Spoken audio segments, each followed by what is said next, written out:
Hello. Good evening, Joe, Jeremy. How you guys doing tonight? Tired, but I'm here. I'm doing pretty good today. Mm. Yeah, Slept well, a lot. let's see, trying to. For some reason, the March on Wrestling page didn't go live. So I don't know what happened there, but it's too late to try to fix that. Yeah, just been on with it. Writing down the. So, Jeremy, are you a ghost today? Uh, I had surgery on my head last week. Oh, that's right. That's right. I forgot. Yeah, so I've got a balloon under my head, and it's already like very partially inflated. So I look like I got the very beginnings of horns growing out of my forehead. Uh, So that how is you feeling otherwise? right now I'm actually feeling okay, but Monday I am supposed to be having this balloon inflated, and the doctor said he's going to stretch the skin out as much as he can. So I am going to be having a very, very bad headache in less than 48 hours. Oh, Yeah, not looking forward to it, but I got to do it. Let's see. Okay, here we go. well, hang in there, Jeremy. When it's all over with, it'll be worth it. Yeah, it'll definitely be worth it, but damn, the process. Yeah, it's doesn't sound like a fun one. No, Just making some notes from the night. the day of surgery was really bad. Um, Even with all the medicines, or it might have actually been because of the medicines, I was feeling very sick to my stomach. Oh, medicine will do that. Yeah, I was in my chair. I sleep in my chair now because of this, so that I'm not moving around in bed. And I was in my chair from 4 p.m. until 6 a.m. Oh, that's rough.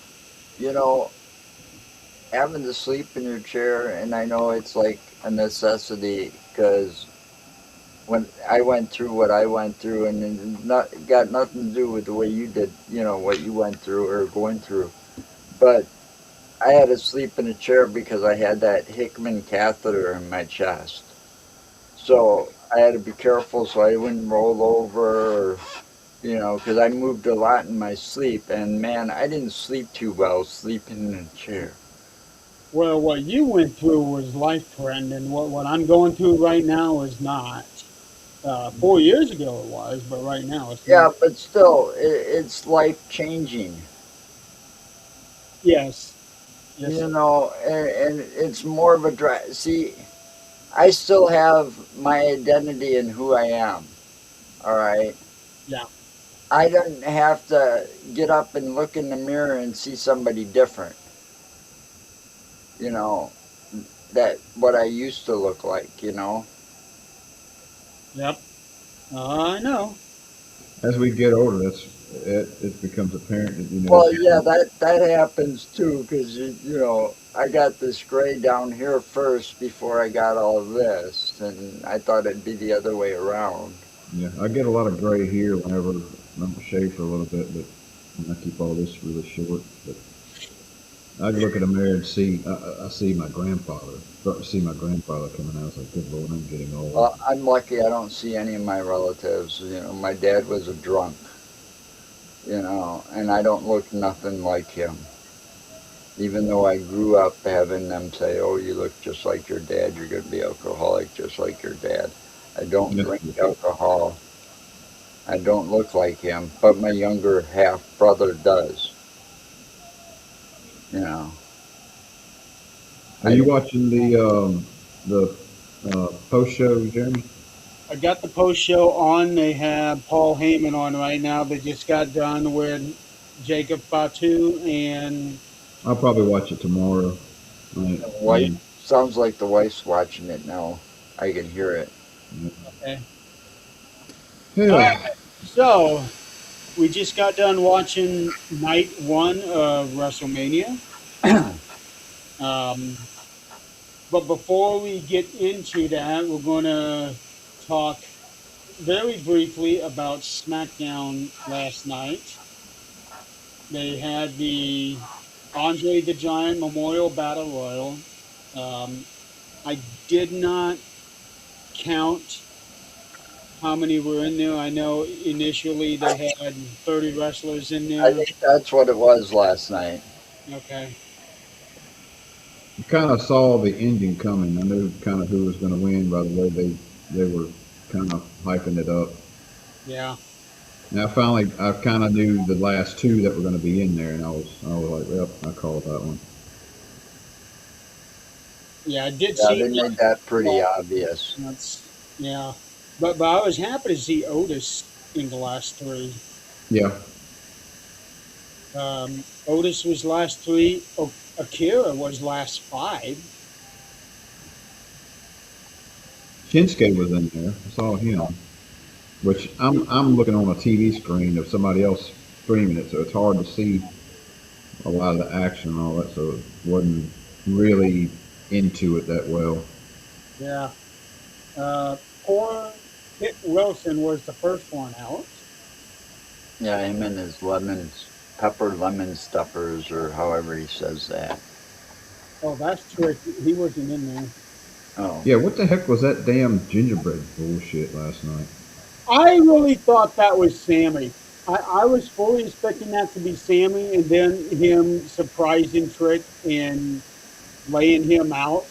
And then all of a sudden, here he comes from behind the scenes. That's, oh no, I wanted so bad for that to be Sammy.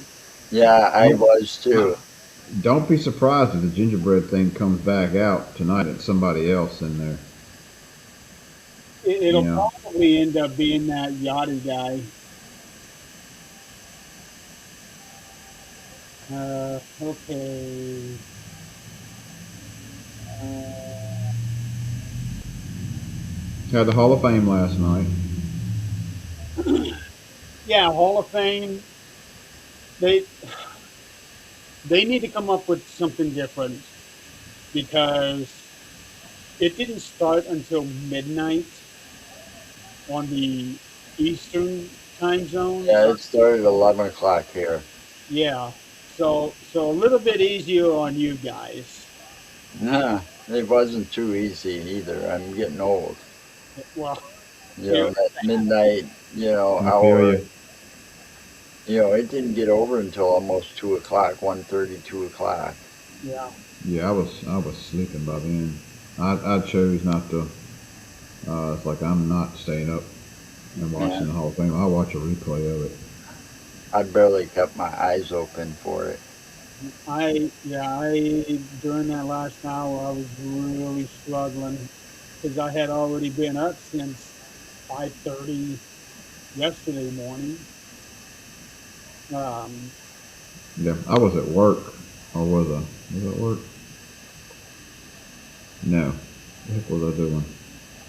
well, it would have been 4:30 your time when I got. I know what it was. I had class last night, and then after class, I cleaned up a good bit down there, and had a big day today with rank tests and all. So I was 9, almost 9 o'clock, getting out of there Well, they while I need, was watching it while I was cleaning and all. well, I think they need to make some major changes to the Hall of Fame. One, they shouldn't put it on, if they want to do it like Saturday afternoon before the first day of WrestleMania instead of, the Friday night after SmackDown. That's too late for a lot of people to stay Yeah, up, do it. especially us that have been watching wrestling since the 70s, What? before WrestleMania started. You think about it too. If you got to look at a lot of the wrestlers, production crew, and all that are staying up way up late, and then they Oh, got to yeah, get up early the next morning to kick off WrestleMania. It right, would be much simpler to do it, say 10 o'clock in the morning. right, Go ahead and knock it exactly. out. But at least in Vegas they're in Pacific time, so the Hall of Fame didn't start until 9 p.m. for them. But still, Yeah, still it's They late. should think about the other people in the world that watch it in the in the United States at least, here, because we're not all on the same time zones. At Look, least, at do least this. in the United Kingdom. If you do this, pre-record it after SmackDown if you want to. Pre-record it, and then put it on Saturday morning before the WrestleMania. Yeah, something. You know. But What I would really suggest is on WrestleMania weekend, move SmackDown to Thursday night and do Hall of Fame during prime time on Friday night in the place of SmackDown. Could do that. and the other thing they need to change is, and this is, I'm sure Stephanie and Triple H are working on this somehow with somebody or whoever is in charge of picking the Hall of Fame. But Jesus Christ, why wait until some of these people are dead and gone? I looked up, I was watching this, and as I was looking up and going, why are they just showing the family? So I said, figured they were dead. And some of these people only passed away, a couple of years ago. Well, in that They only sense, have so many they can put in each year. Right, but why sit there and put like current, you know, I get some of these current superstars like AJ Styles, he just retired and now he's in the Hall of Fame. You could have got, somebody that was older and you know what I'm saying? Before they pass away and no longer here. I think they saw it as an opportunity for him to kind of like duplicate what they did with Ric Flair. Is that as soon as he retires, put him in. Yeah. Well, that was kind of stupid.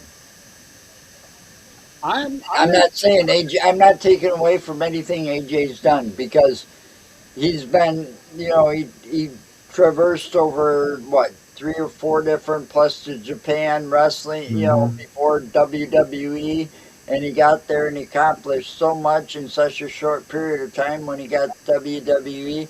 Yeah, he deserves a Hall of Fame. He deserves it, you know. But I'm just saying, some of these people they give it to them way too late.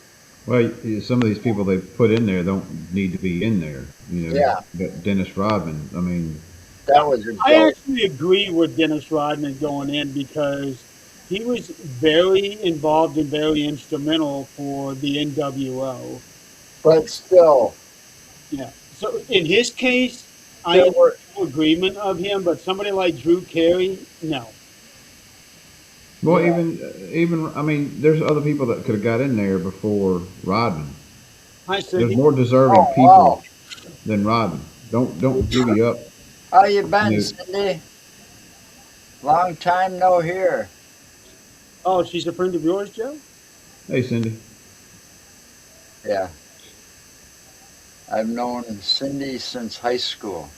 Okay. Andre's already in the. Andre Hulk's in there.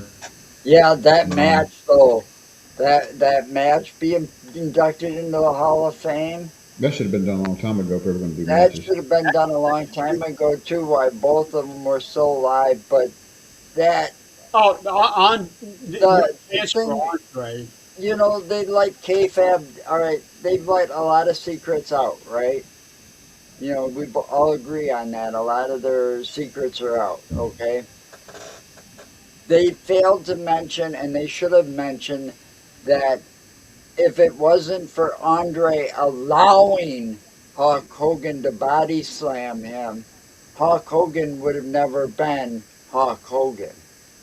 Because that match made Hogan. That match made everything. Yeah, but it boosted his career. It did. Yeah, Because after and that, they, Hogan's career shot through the roof.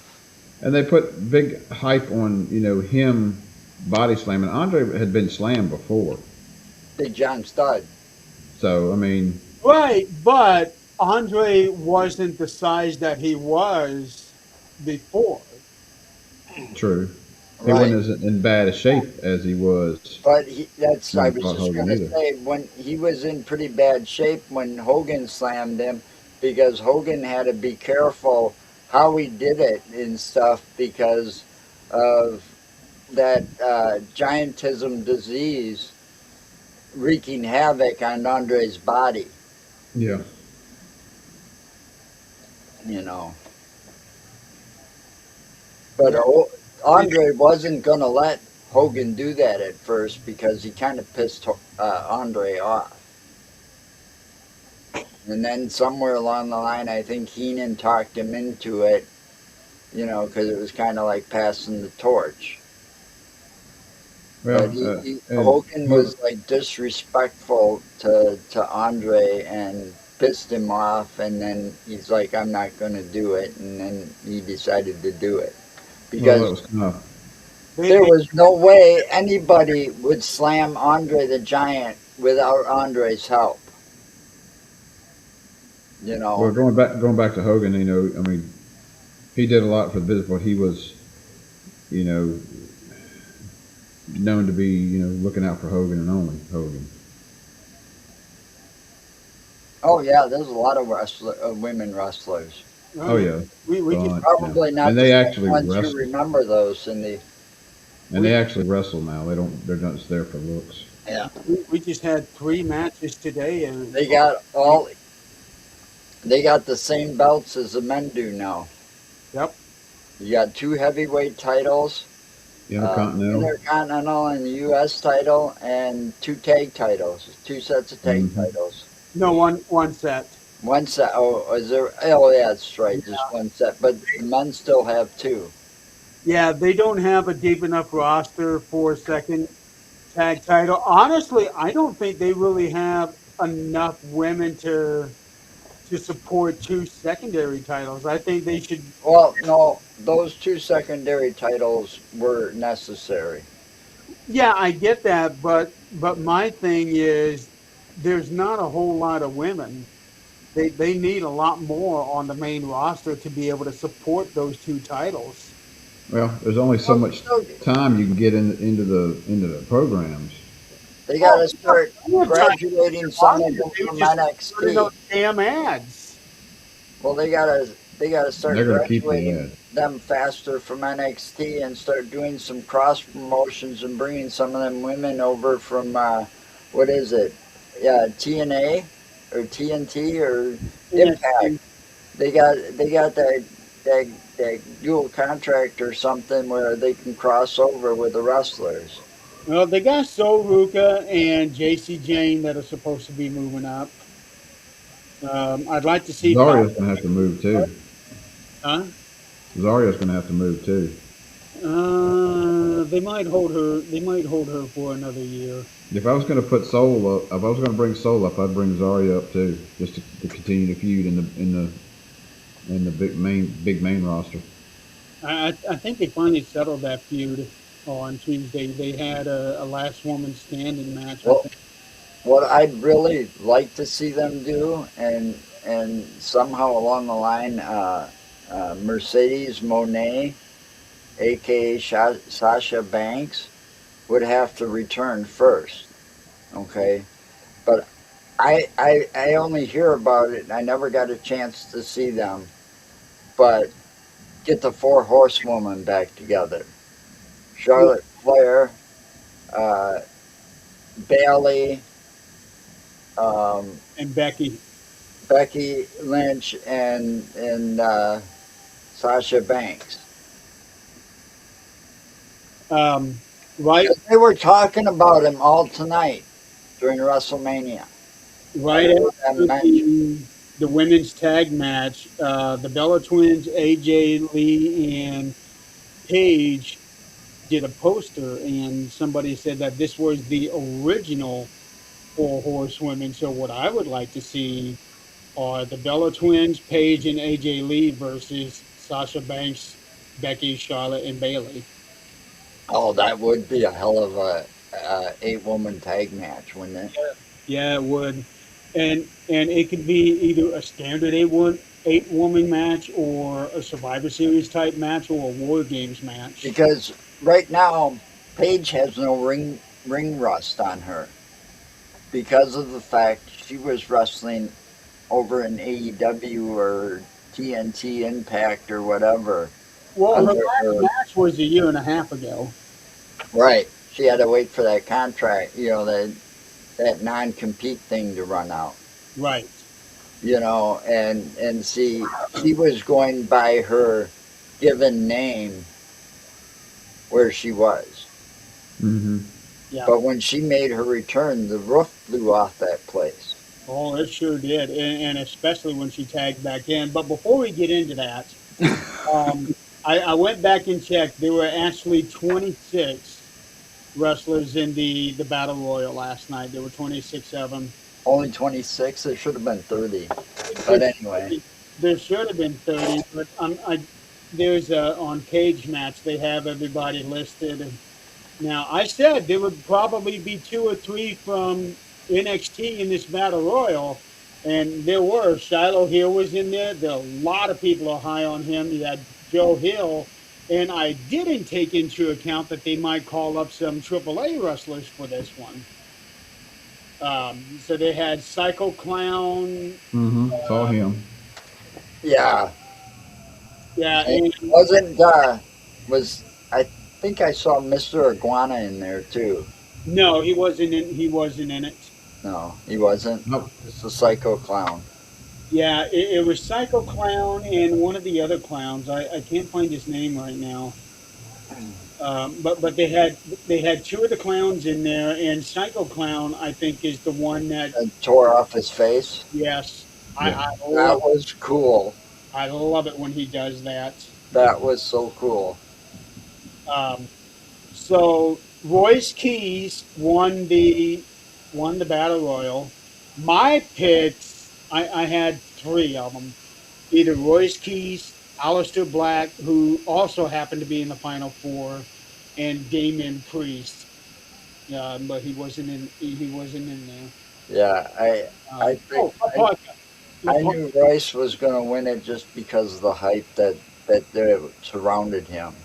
Well, that too, and they put a damn video montage of right before the damn match. I was like, well, there you go. When I saw him come out, well, there's your winner. Yeah.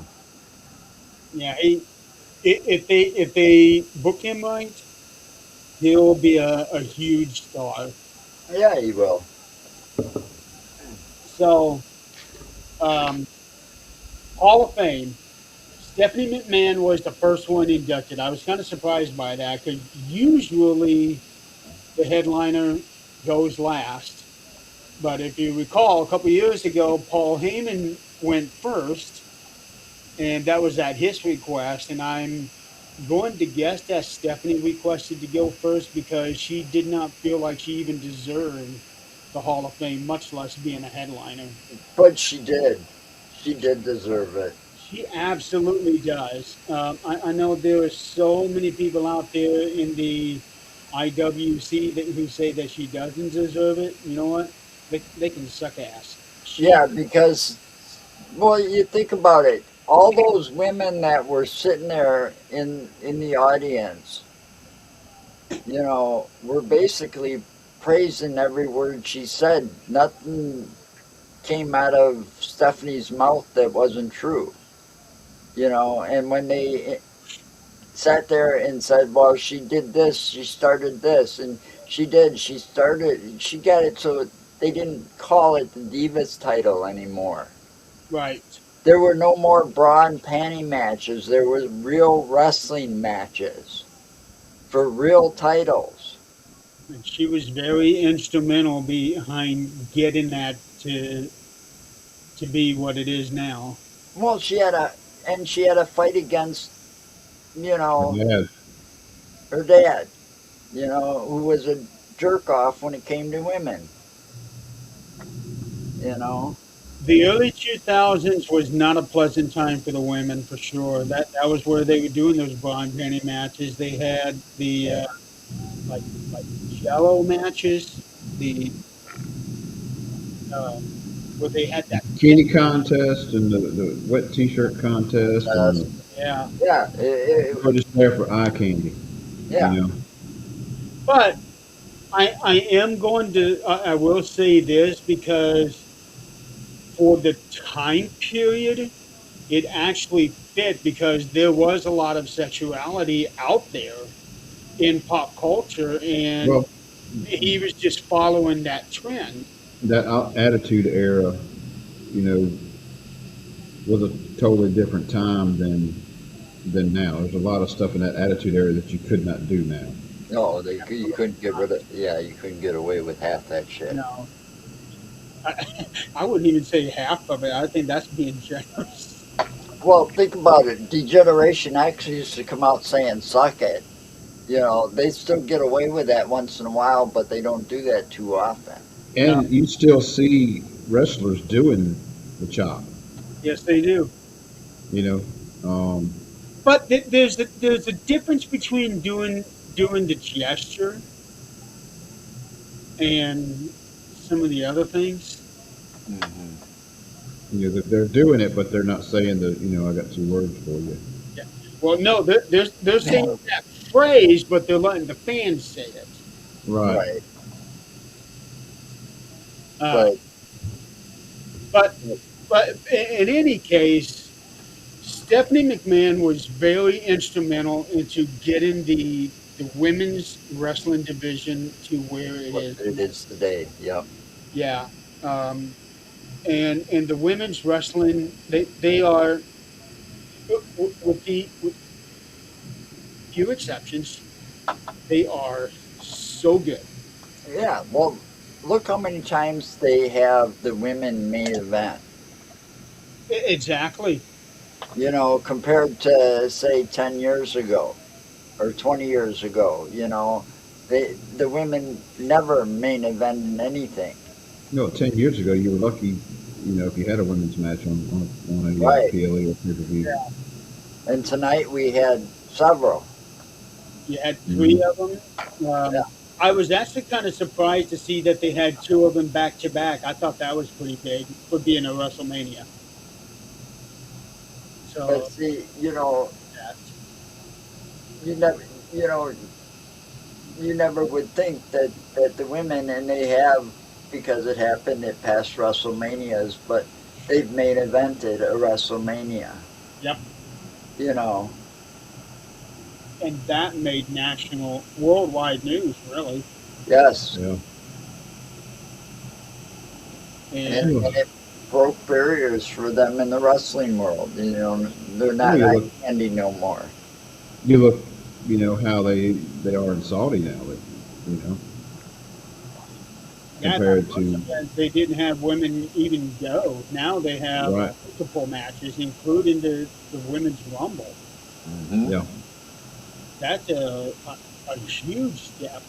And then women wrestle women main evented night one of WrestleMania a few years ago when they had Sasha Banks versus Bianca Belair. That was the very first all black main event, men or women. That was huge, and they've had a number of all black main events since then. Yeah. Um, and now it's nothing for the women to main event Monday Night Raw or SmackDown. I hope they continue with the Evolution pay per view. I really want. Oh, post show's over now. Well, I hope they don't break up Alexa and Charlotte, because I like that team for the moment.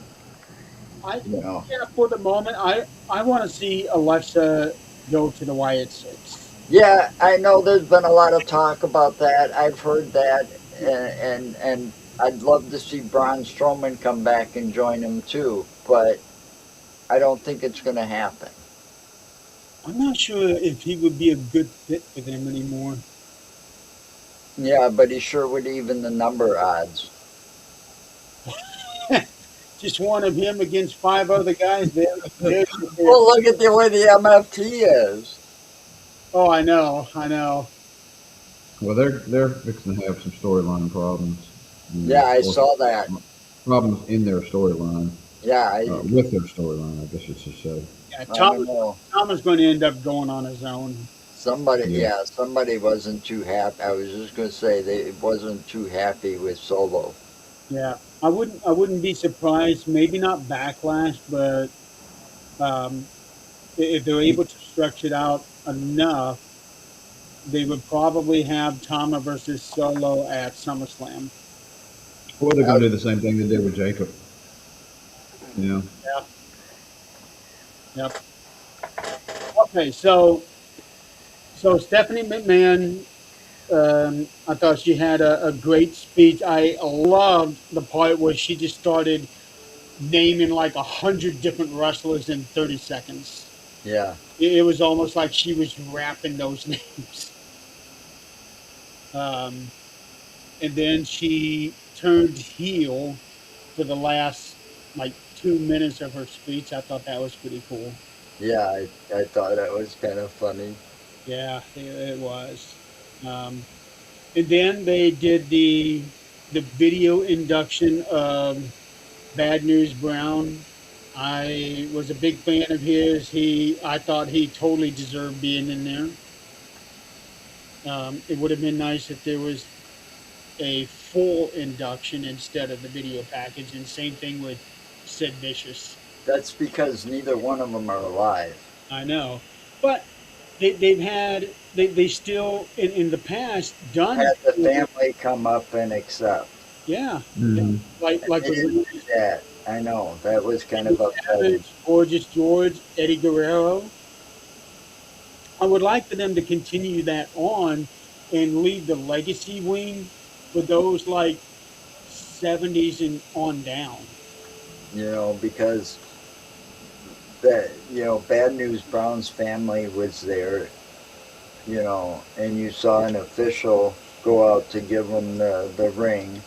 You Yep. know, but why not let them give a speech? You did so for when they inducted what's his name, and they did the Connors cure thing.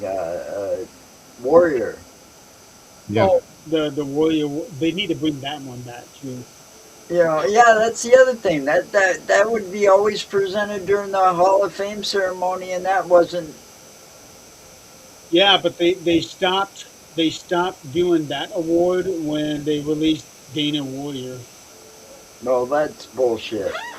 Yep, I fully agree because that Because was to me was one of the more prestigious uh, yes, categories.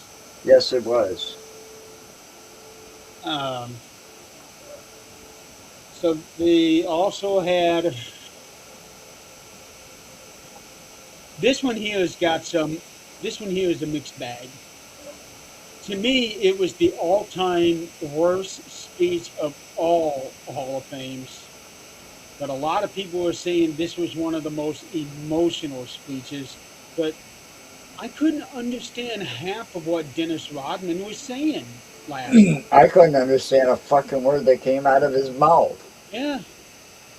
Um, but I fully agree to his induction because the work that he had put in during his time with the NWO. He was very instrumental in getting eyes outside of. Well, he brought in the basketball fans to the wrestling world, He did. Um, and vice versa. That that goes back. That's part of WWE's history. yep. Because the rock music connection. Yep. Remember that? Cindy Lauper. Wouldn't have had the hmm entrances we have today if it wasn't for the rock and music connect. The rock and wrestling connection with Cindy Lauper. Yeah, and she hasn't been accept put in the Hall of Fame yet. Yeah, she should be she would have been a better one than Dennis Rodman right now. She definitely would have been a better speech, that's for sure. Yep. Yeah, as kooky as she is, but she still would have been a, you know, you Yeah, would have been able to at least understand a word, every word that was coming out of her mouth. yeah, you would. Um, but in any case, I do agree with Dennis Rodman being put in the celebrity wing. But some of the others I don't. Like Drew Carey, William Shatner, they didn't do anything. Dennis Rodman I did, agree. Kirk, Captain Kirk, that's all he's known for. pretty much. Yeah, I mean, he's a terrible actor. I have to say it. I liked him as Captain Kirk and stuff, but every time you see him do something, like he does that one thing unexplained or the paranormal thing, right? You know what I'm talking about, right, Donald? I Mhm. saw you shaking your head there. He basically he talks like Kirk talks, like he's acting sometimes. Well, is it real, or is it our imagination? You know, I've never seen him in another role that wasn't Captain Kirk. he hosts this show on cable. I don't have cable. You got YouTube. Look it up. It's like The Unexplained or Well, something with William Shatner. I know about it. I just haven't watched it. Oh, Mm. you don't want to. I'll It's like take it. most other paranormal shows. Um, All the fake bullshit. Well, I like Josh Gates. You know, he's good. I like Josh Gates because him and his team really try to find the real answers. Yes. I don't guess I remember what that show is because I don't watch hardly any paranormal shows because it's I just don't either, but I watch Josh Gates and I watch some of the ones that are documentaries like The Extinct or Alive, where they're looking mm, for an extinct or, a possibly extinct animal, you know. But some of those ones, yeah, some of them are just out to make money. Now that's the correct. point of doing anything these days. You know. You need to make money, but So, still, I mean, keep Keep it true real. to what you're doing. Yeah, keep it real. Don't fake shit. Don't put Right, fake shit up. so the exactly. You throw this damn static up there as an actual EVP. Or you get eye shine driving down a road and say, "Oh my God, it's the Beast of Bray Road," and it was Yeah. really a raccoon, you know, in a tree. Okay, and you could tell watching the show if you look just right, you could see the raccoon's shape and stuff and tell that it was a raccoon. But to them, that was the Beast of Bray Road. No, it's for ratings. What You it's for. know, and the Beast of Bray Road is a story that dates back a long time about a Wolfman character. so the next induction was the one that fans have been waiting for a very long time, and they finally did it. Demolition. That was worthy. Yes, and I had a feeling that Haku would be the inductor. I didn't realize they were going to get three of them. Well, Crush was gone too. Yeah, Crush had passed away. So, yeah, but he would. I don't think he would. He would have been. no, because he wasn't with them for very long. No, and by the time he came in, they were at the tail end Yeah, of their last title run. yeah, Um, but I was so glad to see the Warlord come out yeah. to be an inductor because aside from his 2 second Royal Rumble entry that one year, ever since he left the WWF back in '92, he never got mentioned for anything ever since. I Well, am so glad he came out for this one. They put That's he because it's a new era. It's not like Vince McMahon holding a grudge on somebody, and we're not going to speak of him ever again. Hmm. You know, you got Triple H and Stephanie at the helm now. so hopefully we might see an induction for the Powers of Pain somewhere down the line. You know, Um, did China ever get her induction? not for Not for Solo yet. no, She not for might now. You know, now that they're in charge, because that was all Vince too. yeah. Well, Triple H did say that she is going to get put in solo at some point. Well, It see, has to be the timing is right, and I think he wanted to get Stephanie in first. I right. he probably didn't feel right putting China. I understand that. Yeah.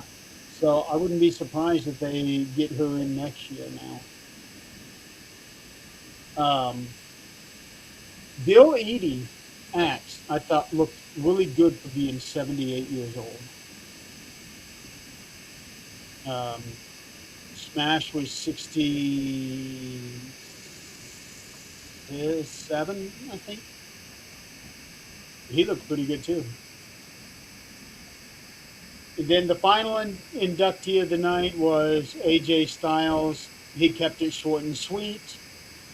He basically said that, his career speaks for itself. He doesn't need to do a long speech, and admitted that he does not miss wrestling because now he gets to spend time with his family. Which, you know, how how can you argue against that?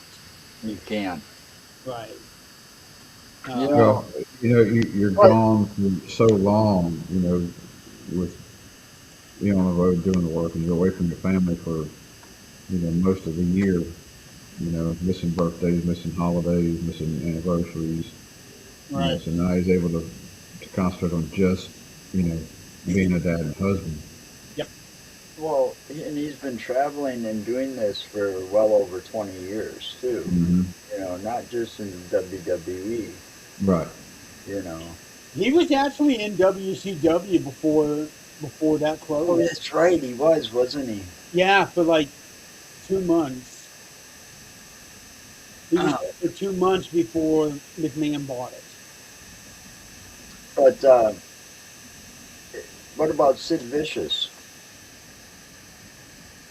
Or didn't he get inducted? He got inducted. They did a. I want to say they did a video montage also on him. I must have missed that. Um, Yeah, his we son.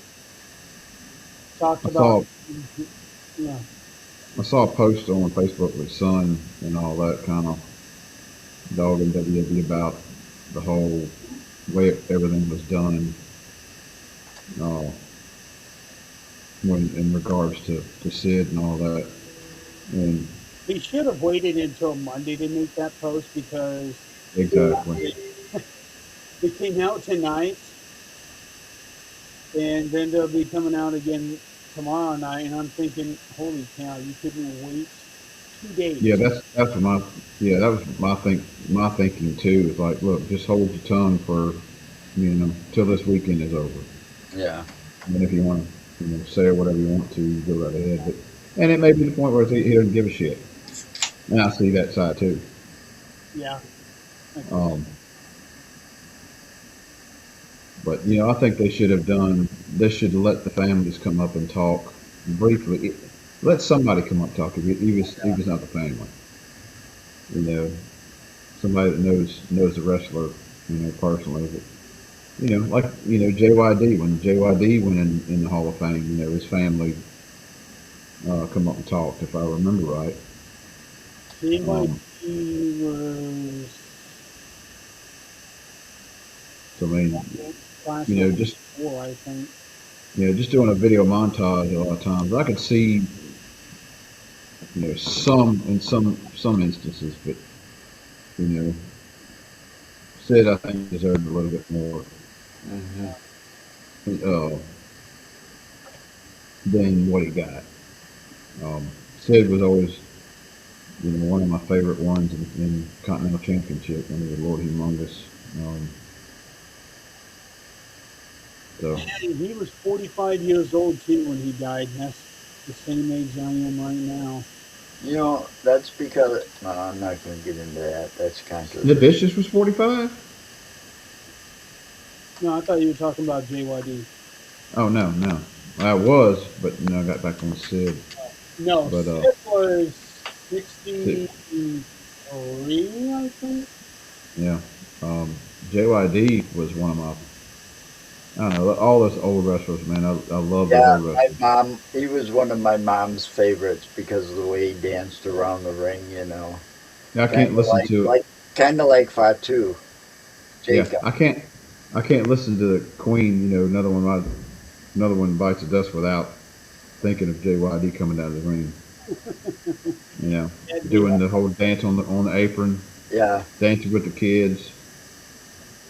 he was big on that. that effect on people. Yeah, he was big on charisma. He had a lot of charisma. Yeah, and he had a big heart too. Yeah. Um, he died in Uh, a car wreck in Pearl, Mississippi. Sid was 63 when he died, and holy cow, it's almost 2 years now since he's been gone. Sid is one of those. He might be the only wrestler who he's only had two WrestleMania appearances, and both of them were in the main event. I don't know of anyone else who can be able to say that has more than one match, and every time was in the main event. Yeah. That's something pretty special. Yeah. We So got through the Hall of Fame. AJ was Was AJ the last? AJ was the last one. Yeah. Yeah, well, I still think it's cool how they all have jobs afterwards. They may be retired from the ring, become in the Hall of Fame, and AJ's working behind the scenes now. Yeah, You know, that was his choice too. He could yeah, but have they just gave him that choice. yeah he could have just I'm done. No more on the road. No more WWE. No more wrestling. Anything. I'm done. Nope, but I think he's got a contract where he's guaranteed to be home or work from home or Yes. only so many days a week so that he can spend time with those kids. Yes. Yeah. His job now is to find the next AJ Styles. Yep. So let's get into night one of WrestleMania. They had 7 matches. Uh, There towards the end, John Cena made the announcement that the attendance was 50,816, which is pretty good considering a couple of weeks ago they were only down to 42,000.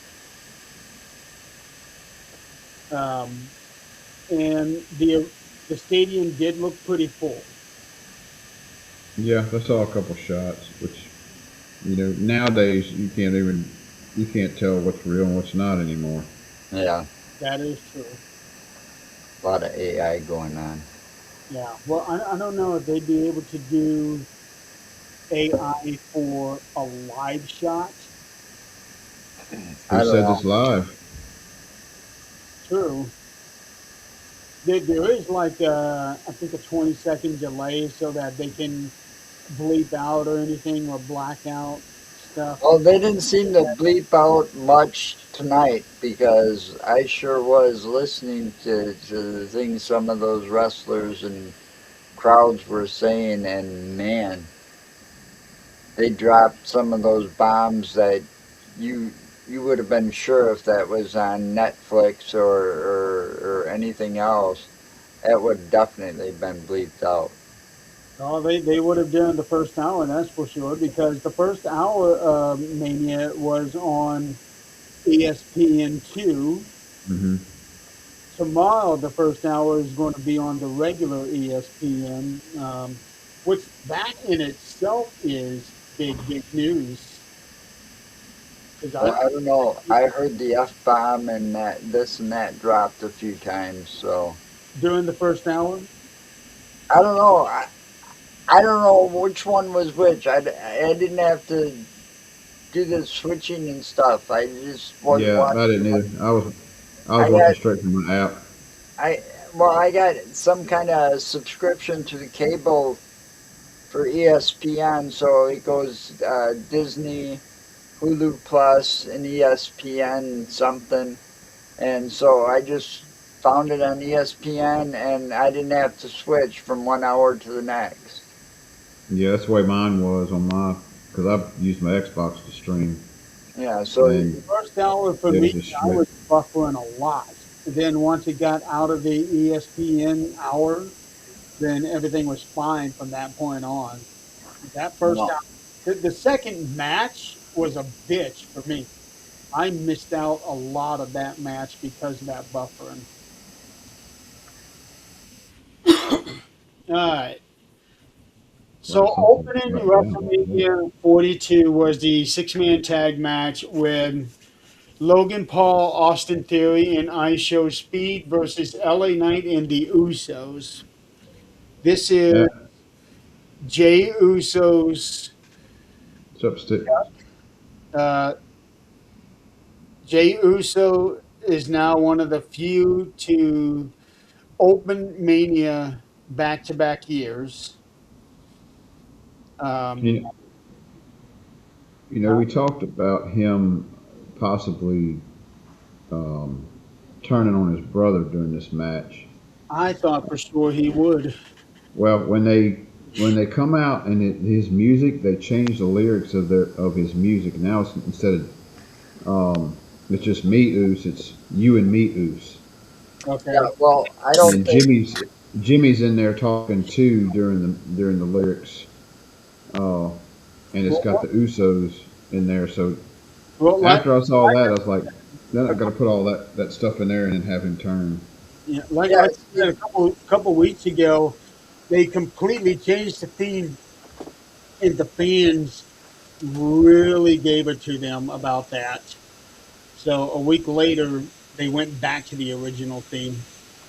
well, the whole thing about that is they just kind of reunited them too, and they just lost those tag team belts because what was it? I Show Speed interfered and stuff, and they lost the belts. The Vision got it, and so on and so forth. They haven't even had the rematch yet. Why would they split them up?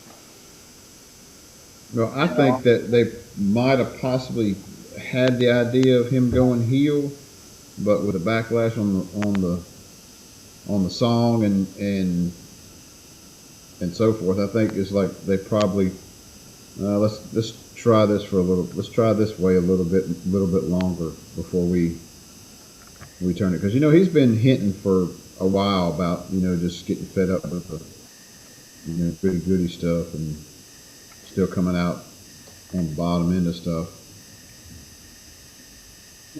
Oh, we forgot to mention that the Hulk and Andre match was inducted into the Hall of Fame too.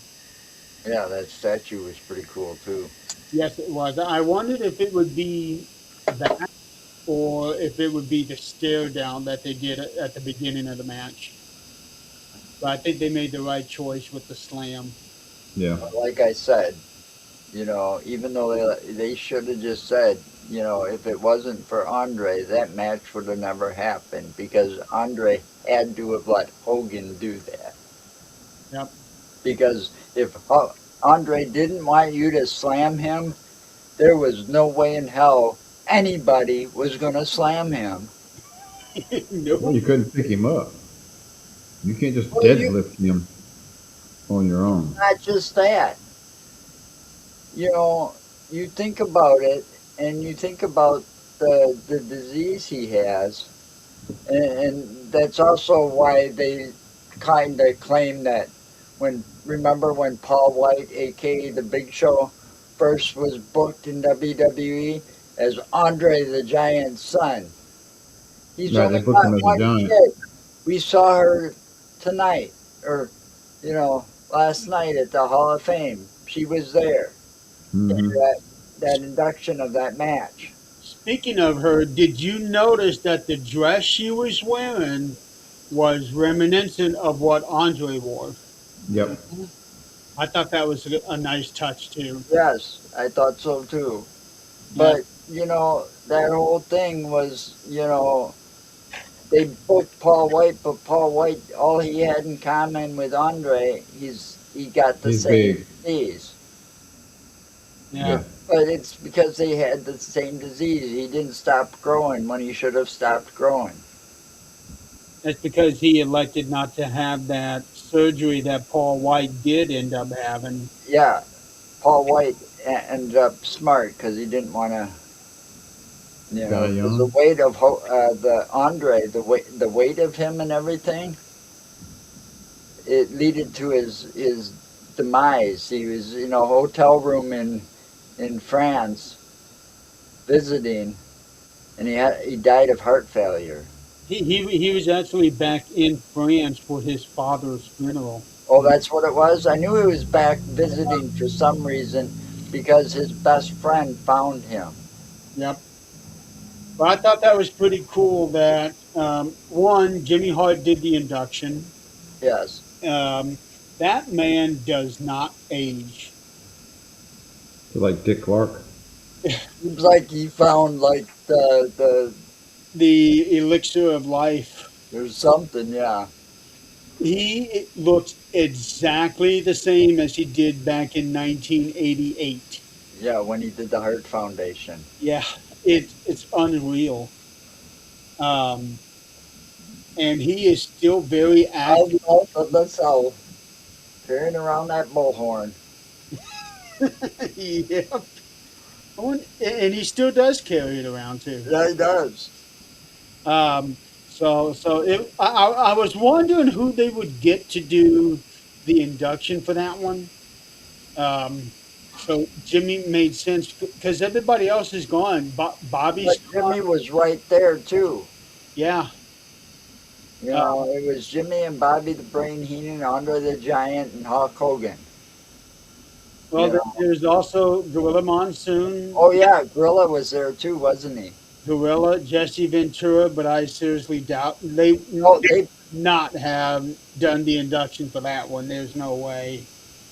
Um, Joey well, Morello, he died in '94, so if you notice, hasn't been on the last couple Saturday night main events either.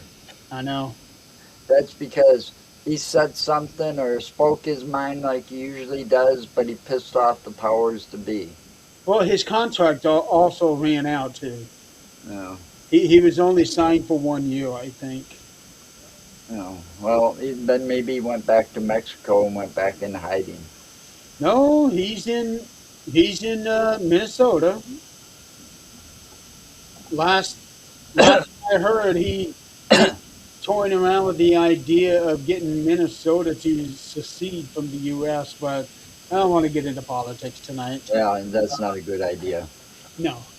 Uh, but I was glad that Jimmy Hart did the induction and that Andre's daughter Renee and Hogan's son Nick were there to accept the induction. So that was good. That was perfect. I mean, It that was. was a good one. I mean, his daughter. I mean, I had no clue that he even had kids. Yeah, she's the only one. Yeah, we looked that up. My wife tends to look things up when we're trying to figure things out. Yeah, she was born in I think it's either '79 or '76, somewhere around there. 76. Okay, so Usos and LA Knight got the victory. Yeah, you never bet against a Samoan. Yeah, but I was so Never, sure never it was bet going to turn on against Jimmy. Samoans. I never bet against the Samoans. That's Doesn't matter if they're good or bad. I don't do it. that's a smart move, but they can't win every time. Nope. No, but a lot of times they'll come out on top, and if they lose, it's usually the numbers game. Right. But I'm glad that LA Knight got the win because I think he needed that little extra push. boost Um, to and his. Well, I like what they did towards the end, which I kind of saw it coming. with You I know, speed. yeah, when Speed wound up, costing the match more or less, I was like, they're fixing to turn on his ass and go Well, after him. And I I got knew once they did that, that there were others going to step in and help him out. There was also that little tease too a couple weeks ago where Logan pushed Speed into LA Knight, and that was actually what led to them making this 6-man tag. right, Right. but see, I think the whole thing they needed to boost LA's ego a little bit too because they want to. They're here's my view. LA Knight's going to be the next Savage. He's got the charisma and he's got the fan base following, and he's now the face of Slim Jim, just like Savage was. He's got more charisma And than did you see that truck that he pulled up in? that was awesome. That was Well, I mean, think about it. He's following the same footsteps in a way without the steroid use that killed Savage. It was his steroid use and drug use and stuff because look how big that son of a bitch was for Spider Man.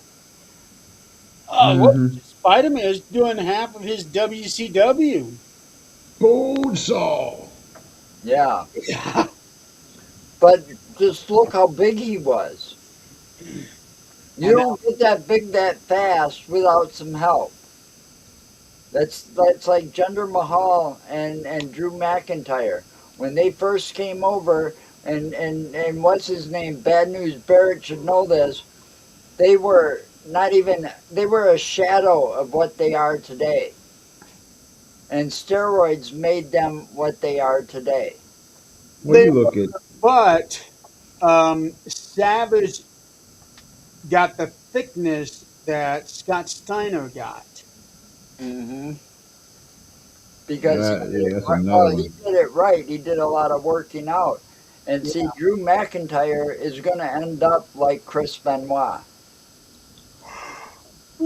You talk about Scott Steiner. He was so roided out he couldn't move anymore. Remember that Yeah, him and match he between him almost, and Triple H? Yeah. but look God, how I his think it was a head, main event. because when he started really using the steroids big time, his brother split from him because of that. And Scott became Big Papa Pump and started getting an attitude. And that roid rage started kicking in on him. And it almost cost him more than his career.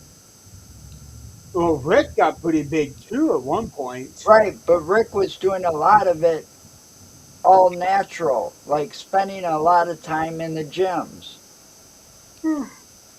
I still don't understand. I have never seen anyone ever that had a tiny bicep on top of the regular bicep. How he ever built, I Yeah, don't, and then the way is the shoulder muscles, it was like one on top of. yeah. I mean, that's freakish. I mean, some of those guys got freakishly big because of steroid use. It's like Vince let it happen.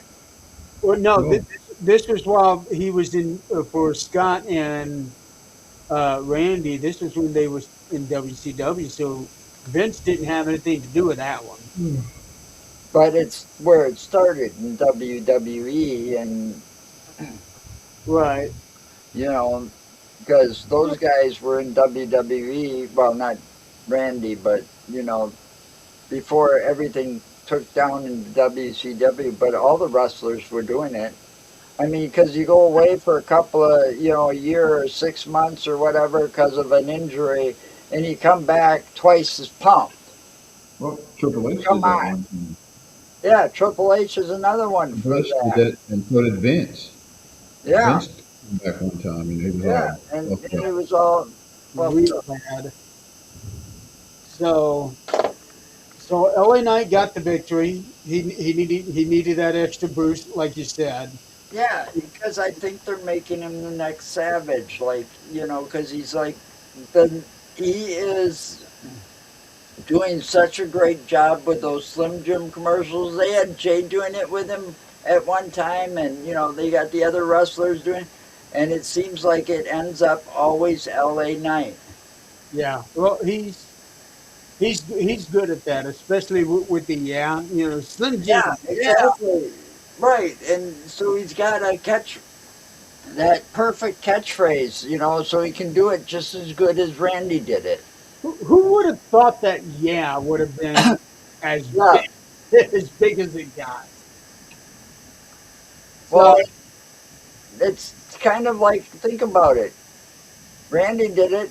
Oh yeah, you know, kind of like the Kool Aid guy with his raspy voice. That's what his whole thing was his voice. he did the oh yeah did it Yeah, and just the way that he talked. it He was was his like he voice. was a gruffer Dusty Rhodes. The So cream of the crop. Yeah. Oh man, and they had such a wonderful feud back there in the '90s you know. too. Anyway, I'm sorry, I didn't mean to get Yeah. us. So anyway, Logan Paul turned on Speed, which the heel turned heel again, just like what Dominic did a couple years ago. But Speed ended up getting the last laugh where the guys laid him out on the table and he jumped from the top of the ring post. Yeah, I thought He that. it was a dang good crossbody splash. It was a really good one. That that He that was got some a good way. height on him. It was, but there was that second where I thought he was going to slip off that post. Yeah, but it was a good finish to that I'm match. wondering if it didn't knock the wind out of him when he came down, Oh, he probably did. because he was over there, and he looked like he was Well, genuinely hurting. Yeah, he's not a very big guy either, so it Mm. probably did knock the wind out of him. I know But it he did. got up. He got up quick enough and Well, they shook it grabbed him. off. L.A. Knight was picking him up and said, "Come on, get up, Yeah, he shook it get in the off. ring." But that adrenaline to do crazy things to you in that Yeah, point with that audience and stuff, man. I'm sure they practiced a good bit on the crash pads and Yeah, all, so yeah, the crash Yeah, pad. That's completely different from hitting landing the on actual person. the desk. and Yeah, that desk isn't the same as it used to be. So You know? I wonder now if we're going to start seeing him a little more frequently. I hope not. Well, he didn't look like he did bad tonight. He wasn't great, but he wasn't bad either. He didn't But really do that much in the ring. some of them people on the outside, I agree with that. They shouldn't get involved with the matches. I mean, I really like Jelly Roll and all, okay? And he was there That was tonight too, good. That was good. okay? But, Yeah. you know, what if he ever gets hurt and the guy can't perform anymore? You know? Well, He's risking an awful lot to be there because that guy's an award winner. Yeah, but he wants to do this. I get it, but, you know, And he's been putting in the work. He moved to Florida. He bought a house in Florida or rented one. I just hope that he doesn't get hurt and it ruins his singing career because I really like Jelly Roll's music. I I haven't. I need to get some of his stuff, but I haven't really heard anything other than what I've seen on TV. me either. It's not my kind of music. Well, I kind of listen to all kinds of music, so Donald, are, if are you it's are you something I thinking? like, I'll listen to it. Are you thinking about the rap part of his career or the country part of his career? Because he's done both now. I like the country part of his career. It's neither one of my genres. Oh, okay. I'm not a. I'll listen to rap once in a while, but I'm not big into it. So it's going to be interesting to see what happens now with Speed. Um, I don't know. I think he's done. I'm not opposed to seeing him again, but if he doesn't, it's not going to hurt my feelings either. I think he's done for right now. You know. All right, I think next he's match. recommended This Milkman. is He's the one done. I ended up missing out a lot on because I was getting a lot of buffering, and I'm thinking it was because the whole ESPN thing. Jacob Fatu defeated Drew McIntyre in the unsanctioned match. I did see parts of it. It seemed like they were bringing back shades of the Hell in a Cell match that Drew had with Punk, where they brought in the Well, toolbox. the whole thing about that, I want to before we get started in the match. The whole thing about Jacob Fatu being in prison. All right, I looked this up, and it said he was in there for theft. Okay, and what I know about law and stuff like that, and when he got out, because we looked all this up, my wife and I did the research on it. It sounds like maybe it was, we couldn't find out exact details or whatever, but it was like he spent some time in jail, not prison, okay? And it was like for theft. But it wasn't high enough theft where you reach that 2,500 mark, it becomes a felony. Okay, so it was a misdemeanor. He's got 7 kids. Okay, he's a young guy, had 7 kids. Uh, He's built what a if it was trying to put food nice. on the table? He did his time and he was out in probably less time than he was sentenced. He was out in 2 years, and probably a year of probation. So that makes me think that it wasn't armed theft or anything like that, but 2 years, maybe it that's was still a long theft to put time. food on the table. 2 years is still a long time. I'm just saying. It wasn't a felony charge, though. And I would say that's, oh, I'm getting tired already. Yeah, I would say that's a good thing for him anyway. Put it this way: he was 18 when he got charged with it. He was wrestling by the time he was 20 years old. Yeah. So Okay. it was less than 2 years. He was 18 when he got arrested, and he was out wrestling by the time he was 20. And in that time, he made a hell of a name for himself.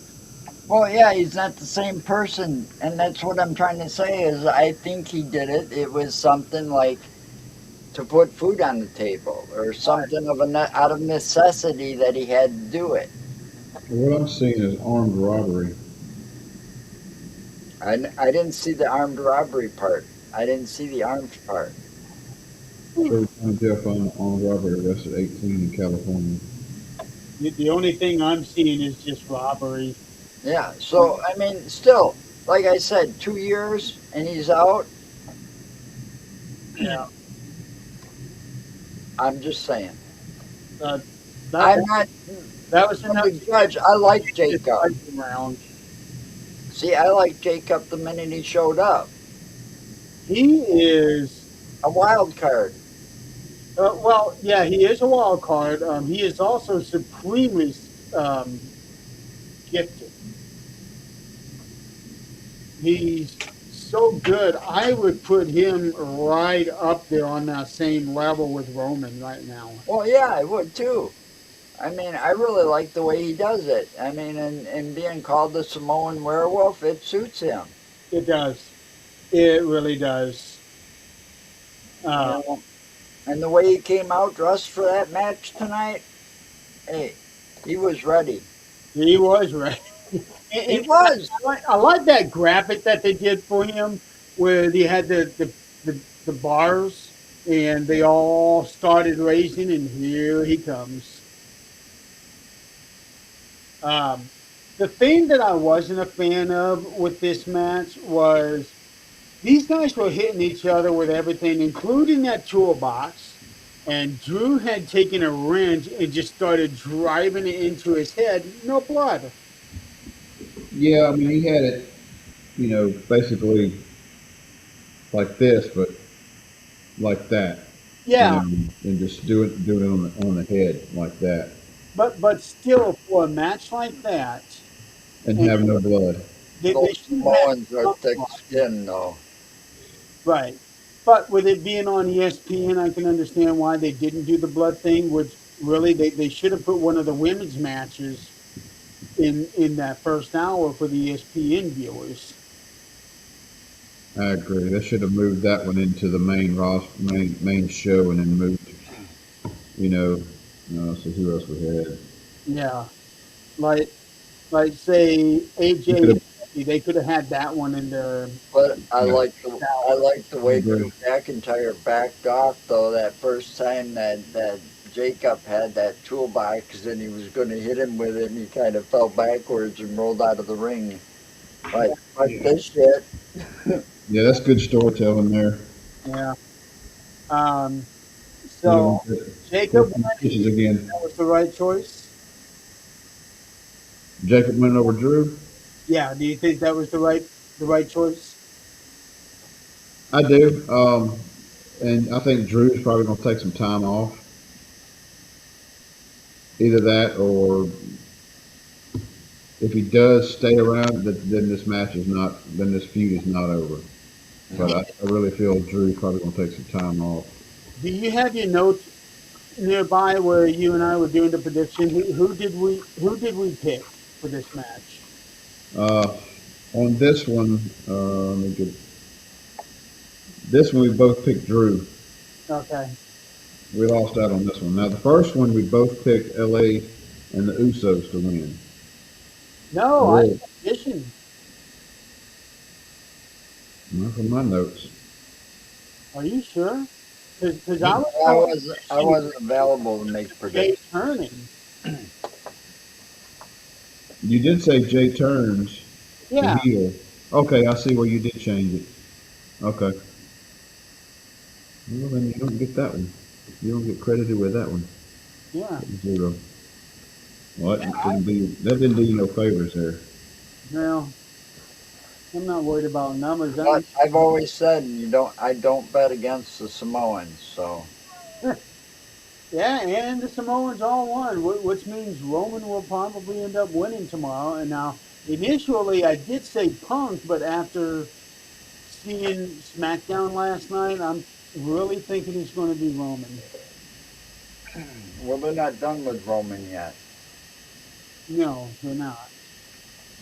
And the whole thing is, when they were talking about Roman and everything he's overcome, and who was it? Who was sitting at that table where it looked like they were outside and there was four of them at the desk. One of them, it was Shawn Michaels. He was like talking about Roman and all that he's gone through or something like, everything he's overcome. And they forgot to mention that Roman's got leukemia and he's got the version called CLL, which means it's chronic. Okay, it never goes away.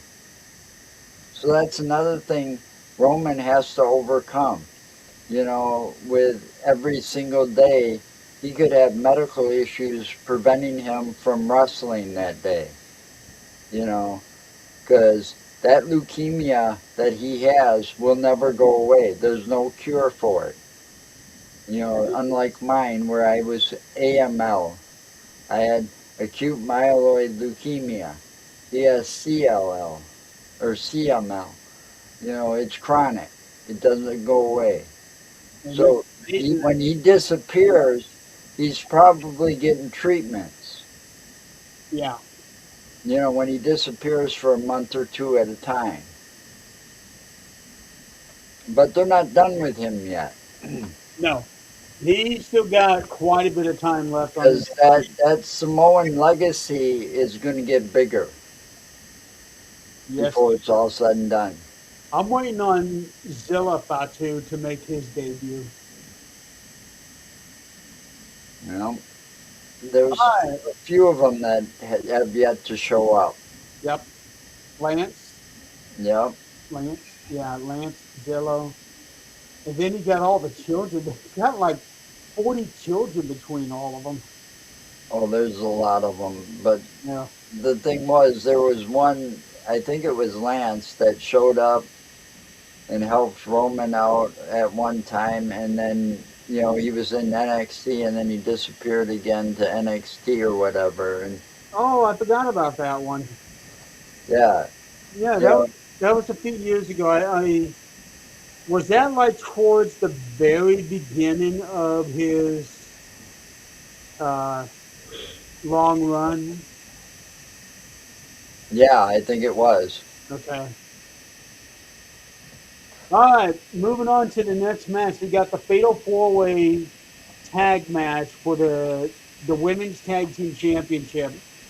You had Nia Jackson, Last Legend, defending against the Bella Twins, Charlotte Flair and Alexa Bliss, and Bailey and Lyra Valkyria. There was a report. Um, It was all over the internet. yeah, well, I'm actually going earlier than that. Oh, okay, A few weeks ago, it was revealed that Nikki had hurt her ankle, right. Mm-hmm. um, but she was rehabbing it and working on it, trying to be able to come into WrestleMania. And then yesterday, during the day, it was announced that Paige had signed a new multi-year contract, and they were expecting her to replace Nikki. But Nikki threw a swerve at us at the Hall of Fame. She was walking around with the boot on, but no crutch, and she was saying that she was going to be competing tonight. But she was probably say that to try to counterbalance the page reports, which Well, makes sense. they they should have waited until after WrestleMania to announce her re-signing. I Well, don't know why they didn't keep that hush hush. see that Just problem. It's who leaked it. I'm pretty sure that the people that she signed, that the people that she did the negotiations with, weren't intending on telling people because they do want to try to keep things as a surprise. But this one here somehow made it. yeah, it was. It's disappointing when you It work was on a stuff like terrible that. secret.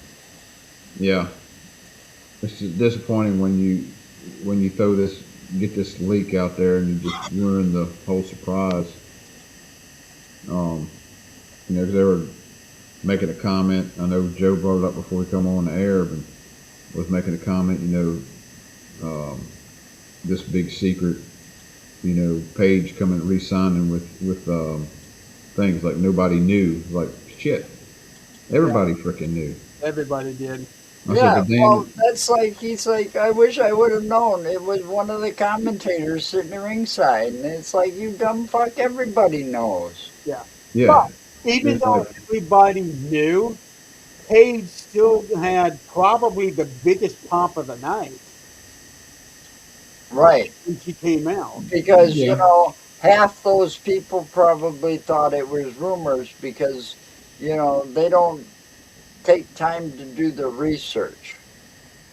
Yeah. well, Try to find rumor from fact. yeah, I saw a guy holding a sign up. You know, Oh, Paige is back. yeah, well, Yeah, I know. you know, Right after Michael said nobody knew she was coming. think Oh, about it. you guys just showed it. Every time there's a WrestleMania or a big pay-per-view, there's always rumors of somebody coming back and they never show up because they're still under contract with AEW or wherever they're at, and they're too happy. Like, how many times have you heard, oh, the Shield's going to be coming back and reuniting? No. Dean Ambrose, aka John Moxley, is too happy where he is.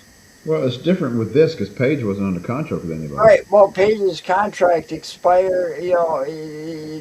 She didn't sign a new one. She had to wait a little time, and then you know, she was biding her time for her comeback. But she figured probably AJ can do it, so can I. Mm-hmm. You know, and those two had a big feud before they left. Well, I remember when she won that title from AJ. I remember when she Yeah. beat AJ. I So remember seeing see, that. Her first night there. I know, but history could still kind of repeat itself in a way. It did tonight because Paige and Nikki are now the tag team champions. Right, Yeah. right. I get it, but her and AJ, the feud could reignite too now that she's back. Well, I don't see them two holding this title very long. Probably not. No, I Nikki give it a would month. be jealous. Backlash. I I would give it a month. do that backlash. Yeah. Nikki look a little jealous there. I see them losing it During their probably celebration. to Bailey and Lyra. Well, I And of think course, I wouldn't cut out Charlotte and Alexa either. They're no, I to get gold back. before the end of the year. I think they're going to split before the end of the year. Well, now they have to in order for Alexa to join the Wyatt Six. Yeah, and that's been planned out for quite a while, and I don't know what they've been waiting for. her outfit was screaming Wyatt Six. Yeah, tonight.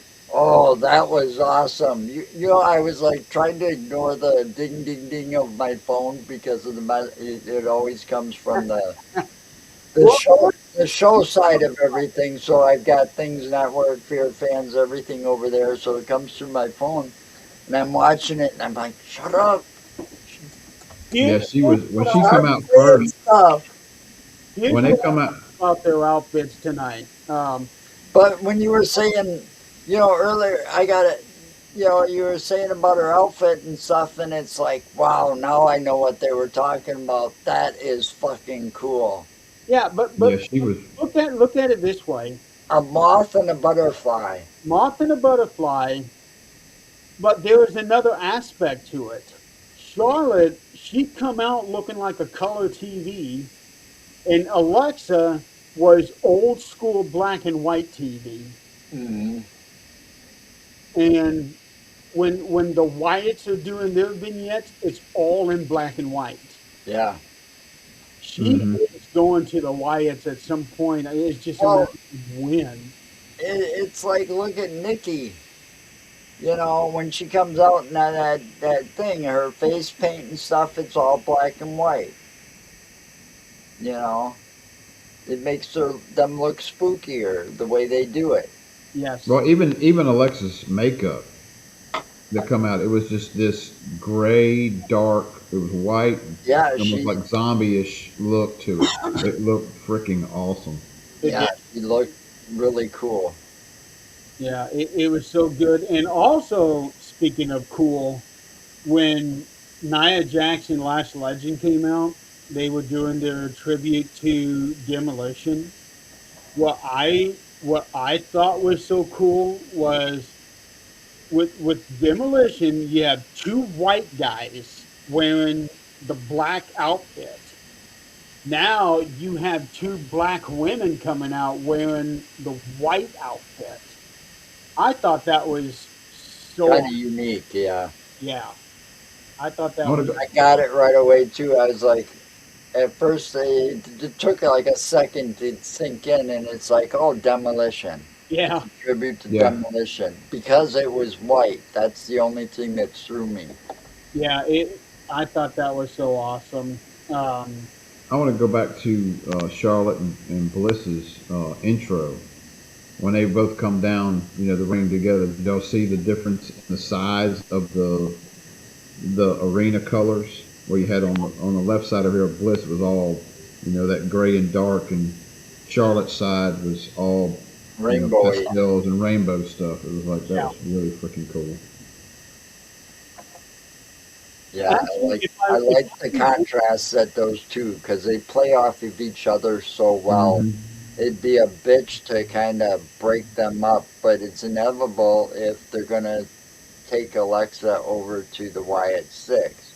And yeah, the only and the reason I heard, the only reason that she was thrown in with Charlotte was to give Charlotte a boost.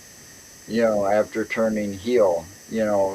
After she turned heel, and then this was turning her back to the good side again. Being a baby face, but they I still think they're working on boosting Charlotte more. yeah, but Charlotte is so much better as a heel. Yeah, but she must have either personally got sick of doing it or the powers to be said it's time for you to change. Either that, or she wants to sell more merch. Yeah, Could be.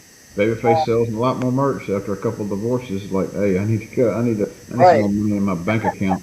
And Make me a good guy again. Alexa's kind of trying to teach her how to be nicer to people, maybe. Who And knows? sometimes it All doesn't. I know is Alexa's there to help Charlotte's career. And sometimes it doesn't seem like um, Alexa is doing very well with that. No, I think she is well ready to go to where she wanted to go because, Bray Wyatt helped her career and she has yet to honor Bray Wyatt than do And more than maybe carry that doll out and do Sister Abigail. maybe she's She is doing sister. the same thing for Charlotte that Bray did Did for for her. her, yeah. You Yeah, know, yeah. Because Bray really, even though Alexa was already very good, very Yeah, charismatic, but she came out with the wrong costume idea, looking like Harley Quinn. Remember that? I do. And nobody took her seriously because of that. Liv look, Morgan is a better Harley Quinn. Right. She's she's more of a lunatic. She is the lunatic. Right. Um, I agree with that 100%. Liv Morgan should have had that look. yeah. Uh, Charlotte Flair, from what I read, her outfit was designed by the same girl who designed her outfit at Survivor Series, the one that had that neurological disease. Um, yeah. I know what you're talking about. Hey, yeah, Nick. That makes sense. What's yeah. up, Nick? Huh? Oh, I did not see Nick there, and he's watching on YouTube. Awesome. Yeah, we got one, two that was on YouTube. Yeah, we got 4 YouTube Um, channels going on. Well, I couldn't put mine up there, so. Oh yeah, that's right. Uh, well, shit, because the one Can't didn't do it go. now. Don't worry about it, Jeremy. It's not a big deal. Yeah, well, I'm just saying, with the one that did not go live, you might have been able to take that one over. Because right now I got website issues that I got to worry about. Okay.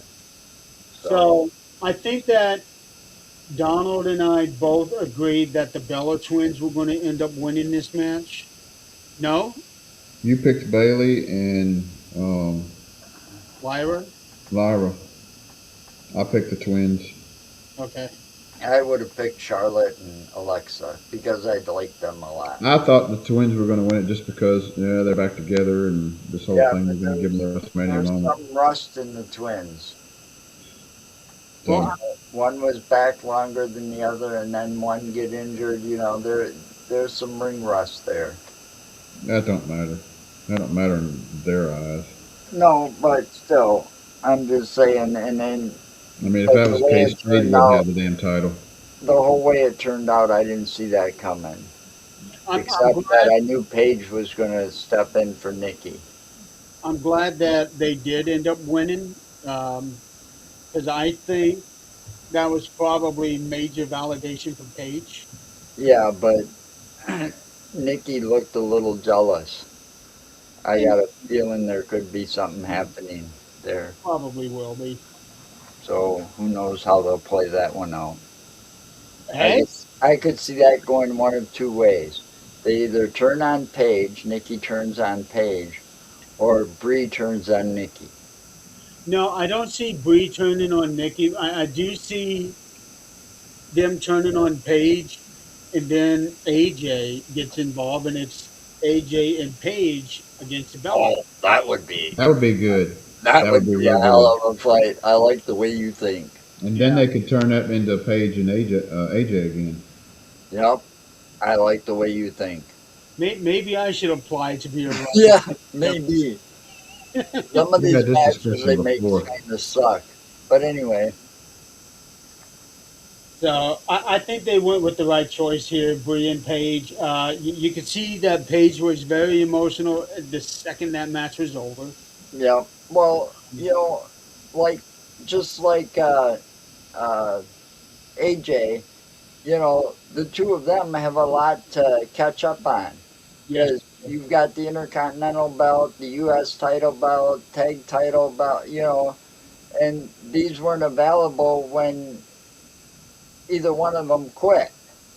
right. Mm. They were still diva titles. There Yeah. was still just a diva title, and now it gives both AJ and Paige a chance to get their hands on these other titles to kind of add to their resume. You Uh, know. so Well, look at Trish Stratus. She came actually, back no, just no. to get her hands on it for. Think about this. What if we have Bree and Paige versus Nikki and AJ? Whoa, that would be something else. That But would I be don't think that would. I got a feeling that not, those yeah, two. not likely, but that's a battle bowl match. Yeah, If you remember what that one was. right. And this is actually a good segue because the next match is AJ Lee versus Becky Lynch. Um, did we pick Becky, Donald? Yes, we picked Becky. Okay. No, we didn't. We picked AJ on this one because we thought that Jessica was going to cost Becky the title somehow or another, and that was going to spawn her and Car and Becky. Okay. And it, And it kind of thought when the way the white match was going, I was kind of like, yep, this is something's going to happen here, but and something did happen, but it didn't. something did happen, just not in the way that we thought it was. Something did happen, and they had this opportunity to go ahead and do what we thought they were going to do, and they didn't do it. Yeah. What It didn't make any sense. because this would have been the perfect opportunity for Jessica to do something. Yeah, she pushed Becky, and Joe said that that was the first time that she had done that. Right? And then during the whole match where Becky pulls her into the way of AJ, Right, that should have been an automatic That is disqualification. Yeah. yeah, that just didn't. Now I will say this, she didn't go down and fake a dang injury for 20 minutes like most of the guys do. I'm talking well about the referees. fair. When you have a 95-pound woman charging at you, she's not going to do much. Well, I mean, you've seen referees barely get hit, pushed out of the way, and they're down outside the ring for 20 minutes I know, but before they get back up. the wrestlers are also 250 pounds. AJ is less than half that. Yeah. Yeah, well, I mean, Jessica's got more weight than AJ does. Right. Um, and I'm following her on Facebook along with several other wrestlers. Um, and I've been seeing posts where she's been doing a lot more working out and all that, getting toned and all that. So there's going to be at some point in time where, in the very near future, I see her and Becky tying up. Yeah, I just don't understand why they are stretching it out this long. They had a perfect opportunity at WrestleMania Yes, they, tonight to do it with her pushing Becky back and then basically costing Becky the title. Then powers that be come in and fire her or suspend her or whatever, and then she goes ahead and continues that storyline and starts getting yeah. a feud between her and Becky. Or yeah, where You know, as Becky a wrestler, Becky does her whine to the powers that be, unsuspend her, make her a wrestler, so I can have a match with her, etc., etc. right? I mean, You it's just a know, perfect yeah, storyline. it'd be a good storyline. They could drag it out, but yeah, they dropped the Wrestling in ball. Evolve. Do what? She is wrestling in Evolve. Right. I mean, it's just I don't They understand. just They don't. dropped the ball on that one. The ending didn't make any sense.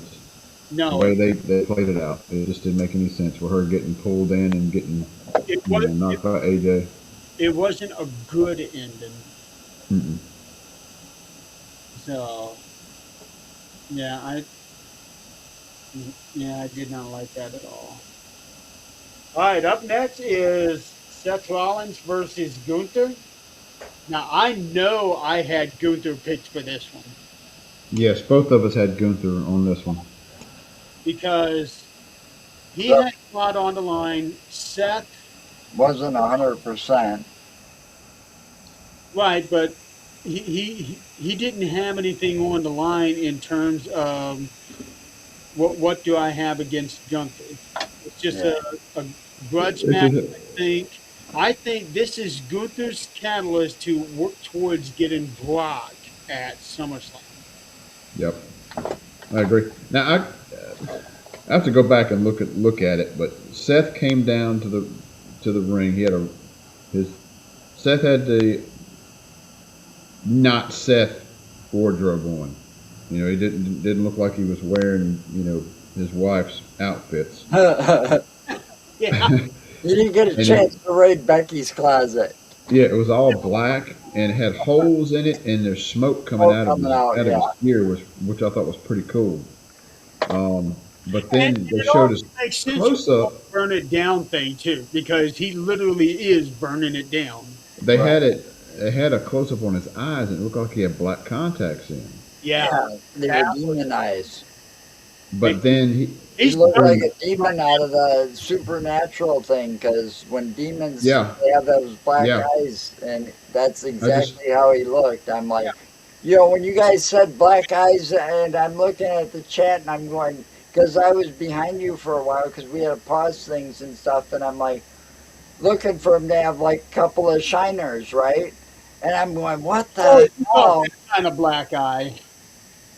That's what I was expecting. And when he not like came Liv's out, black I'm like, eyes. what the hell? And it's like, holy shit. Yeah, because Seth had come out with um, contacts before WrestleMania. I don't remember if they were black eyes or if they were a different color, but he had done this once before a few years ago. But here's the thing that I want to know: is when did he take the damn things out? I think when But he did, when he kind of did that, he was in the ring and he did the thing where it kind of looked like he was shaking his head, and he did the thing. It was before the match started, and all of a sudden, I think they dropped out. He did something, and he was I don't know really what he did. I wear contacts, right, but I think and he I don't know like how in the somehow hell. was you wear able to get him contacts, out without touching you him. wear glasses because you're so old. No, I wear contacts so I can see far off, and when I have contacts, the contacts messes up my close up vision. So Yeah. I have to wear reading glasses when my contacts are in. If I don't have my contacts in, I can see just fine up close, Yeah. but it messes up my nearsightedness. The But way that this match started, I hate it, and it's not because of this particular match. It's because they do this every single time. when somebody attacks someone, they never ring the bell right away. They wait, Yeah, wait, wait, and let them do their thing. Then get them both back in the ring, facing each other, standing up. Then let's ring the bell. No, ring the bell now. yeah, I they hate that just new. Yeah, I hate this new thing that they do with that. I think it's stupid. I would say, okay, somebody attacks somebody right away. well, at least it didn't end up Ring like the bell. sometimes where it's like, oh, this match just gets thrown out. You know, where they Yeah. attack each other before the bell, and then all of a sudden you're expecting this good match, and they just It throw just it out gets right. because they Everybody can't comes get down and order. breaks it up. I can see them doing that at a lower tier pay per view, but not at WrestleMania. Well, I'm just saying that's the kind of thing they've been known to do in the past, and I'm glad they didn't do it for this match. Yeah, because Yeah. I remember them doing that with Randy Orton and Kevin Owens a couple of years ago. This Uh, match was it was okay. It wasn't nothing to write home about. The biggest part of it was, of course, the ending. Um,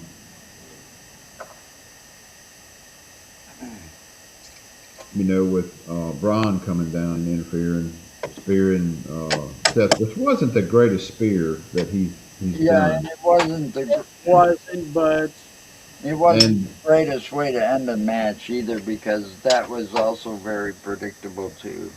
yeah, and then him, Seth trying to stand up and Braun come running back down the ramp, at high speed and spear him again, and I mean he didn't even hit him. Yeah, it His, didn't look his like he arm had. wound up Oh, catching him. It was like, good lord, he like needs, that was he a needs to stop. bad yeah, spear. it was. He needs to stop jumping. And I can imagine what it must be like for him because, yeah, one, he's running fast, and two, he's going downhill, Yeah, meaning that would be very easy for him to lose his balance. Oh yeah, I've seen. I mean, come on, you could make a blooper video off of all the people that have lost their balance and stuff on that ramp Yeah, oh yeah. over the years. Brock is the last one that he didn't do it on the ramp. He did it at the entryway where he Well, fell. I'm just saying, yeah, it is a dangerous thing to do. Well, you had that one guy that was running down during I think a Royal Rumble and he slid under the damn ring. yeah, I know. I hate it when they use that particular clip for comedy and everything because that was Titus O'Neil. And when he slipped underneath the ring like that, he was like 2 inches away from the pillar, the support leg, and people would say this would never be not funny, and I replied this will never be funny because 2 inches to the right, he's dead. Yeah, well, I kind of feel sorry for Titus O'Neil because after that, it kind of, you know, It was never the people same. wouldn't let him live it down either. Yeah. Now, to his credit, the next time he was in the regular Royal Rumble, he ran to the ring and then he stopped and then he raised his hands up because he knew what everybody was waiting on. And so they cheered him because he did not fall and go underneath the ring. That part was funny. Well, So I he think leaned in on that one. I'll I give him think credit. Vince and the WWF and WWE kind of dropped the ball with him to begin with. Oh, they did, but at the same time, Titus is their biggest ambassador, I and get that that, but yeah, he could have been a bigger, better wrestler too if they would have taken the time and invested in him. right. But I think what really did it in for him was they tried to make him a heel. He tried to be a heel, but he is just Oh yeah, that failed miserably. That backfired in their face. he is just too likable a guy to be a believable heel. He's one of those guys that you meet in person, they may be intimidating, but they're like a teddy bear, you know. Yeah. You meet it's like an old school guy like me. You know, you go out and you meet this big dude, and he looks like Grizzly Adams, and you think you're terrified of him, but he's just a big old teddy bear. Right. You know, and I've known people like that. You know, my Uncle Alan was like that. You know, looked a lot like Grizzly Adams in the day. But you know, but he lived on 40 acres and built a cabin and stuff. He was kind of like that, and but he was, you That know, would the be nicest man you'd ever want to meet in your life. that would be nice. You know, and I could see that with a lot of these wrestlers because, you know, a lot of their things is all an act. They're Yeah. playing, Well, they're like playing a character. Oba Femi. I've seen an I imagine that guy's just a huge teddy bear too. He is. I actually just watched an interview that he had with Stephanie on her podcast, and he is a very articulate speaker. Yeah. So I mean, he's you look back at some of these characters that some of these wrestlers portrayed, and you wouldn't believe the reality behind the character. right. You know, the bushwhackers. Those guys Yeah. were college graduates. I was standing in line at a concession stand during a wrestling match at the Dane County Coliseum in Madison, I and remember right that. there in front of me was the Bushwhackers. I had no idea who they were because they weren't even talking like the Bushwhackers talked, and they were wearing turtlenecks and suit jackets and stuff, and it's like you would have no idea. And then all of a sudden, I see him walking back to where it says wrestlers only. And it's like, oh my God, that was the Bushwhackers.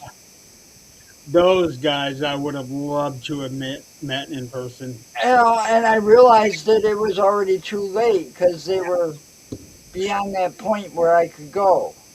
Right. You know, but if I would have realized it right then, I would say, could I get a picture with you guys? You know, Yeah. but it was the coolest thing in the world. You wouldn't believe the stuff I've seen because I wasn't afraid to kind of break the rules sometimes. You know, like No. the Coliseum, the Dane County Coliseum is the biggest thing in Madison for events, right? And when the wrestling match was out, me and my buddies would get on our bikes and we'd go back to where the cars would be exiting with the wrestlers, and sometimes the wrestlers would come out and talk to you and sign autographs. So I used to see, oh, here's Yokozuna after getting into a fight with the Ultimate Warrior, and the Ultimate Warrior is getting into the same limo. You know, Yoko was the big teddy bear. well, yeah, Yeah. but I'm just saying, you know, you saw things you wouldn't expect to see. You know, Yeah. Yoko's after a big major fight with the Ultimate Warrior, he shared a limo with the Ultimate Warrior. Yeah. And they had a roll, and the thing about it is, you saw Yokozuna getting in the limousine, right?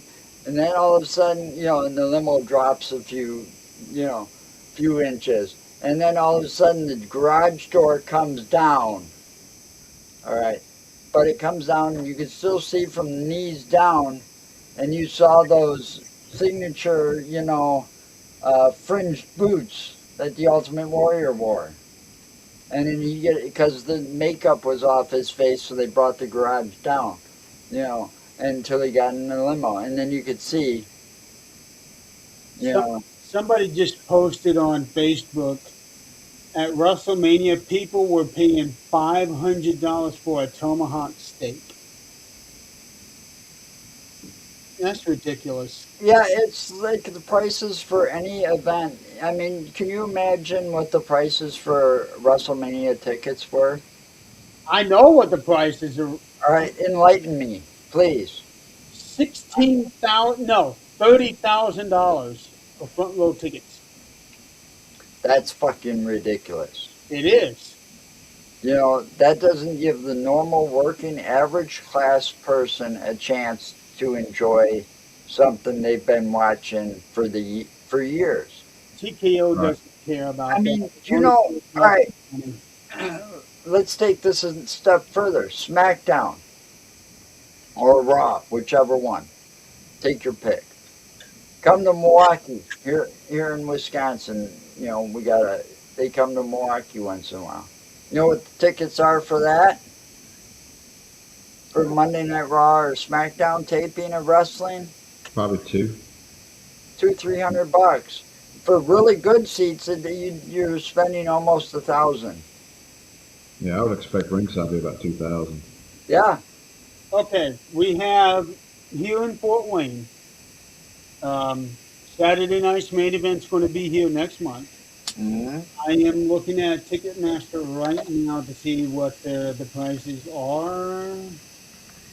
Loading, loading, loading. Oh, that's right. I can't look. Damn. I have to look otherwise because I have something on the computer that's preventing me from looking at certain websites because of my location. But they're but just to keep it going so we don't have a whole lot of dead air. Those tickets are a few $100s. You Oh yeah, know, I mean, and I I can't. remember back in the day when my brother, my full brother, not my half brother, my full brother and a couple of our best friends back in the day used to attend wrestling on a regular basis every time they came to town.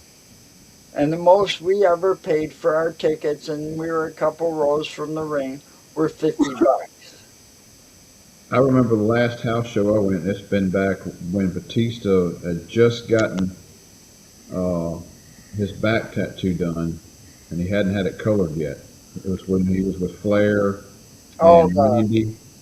Also, Evolution, Evolution, yeah. Evolution, and it was a house show, and I think we were not ringside, but we were like 3 or 4 rows back from ringside in the Yeah, entryway.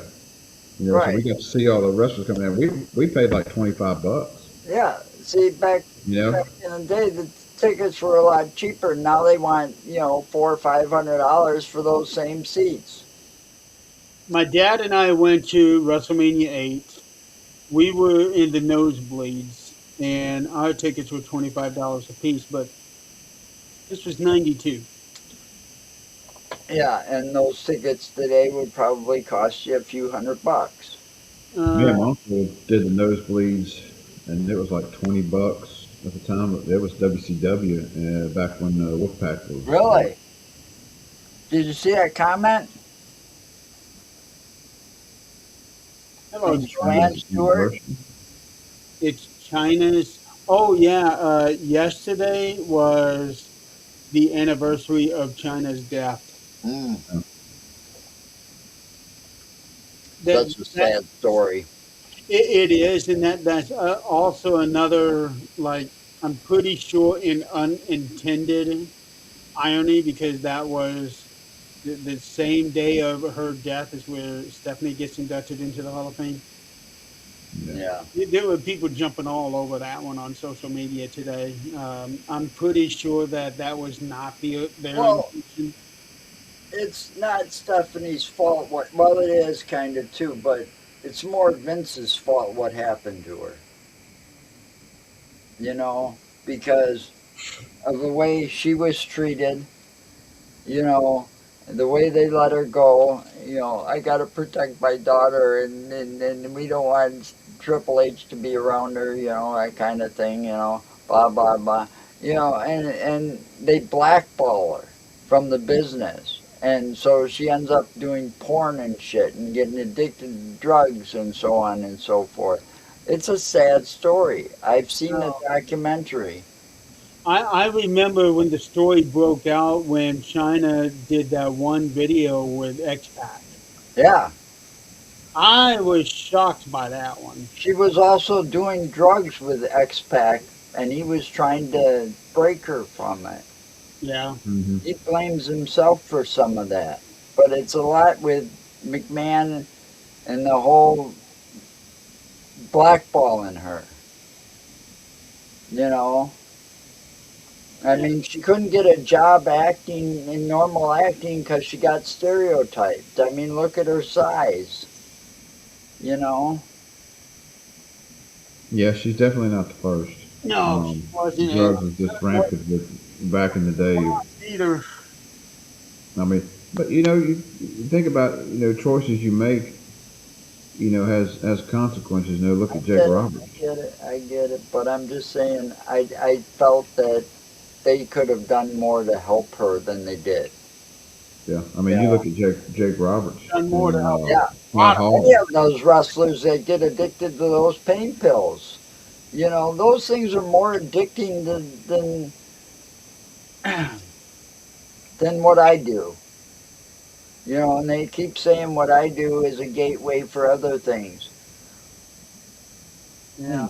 I wonder what, because I've been doing the same thing for, since the 80s, and I haven't done anything stronger or worse except that was prescribed for me, and I quit it because I was in bed 99% of the time taking weak ass pills. But the pills that the doctor prescribed me for the pain and stuff, all these pills, each one of them had the same side effect, may cause drowsiness.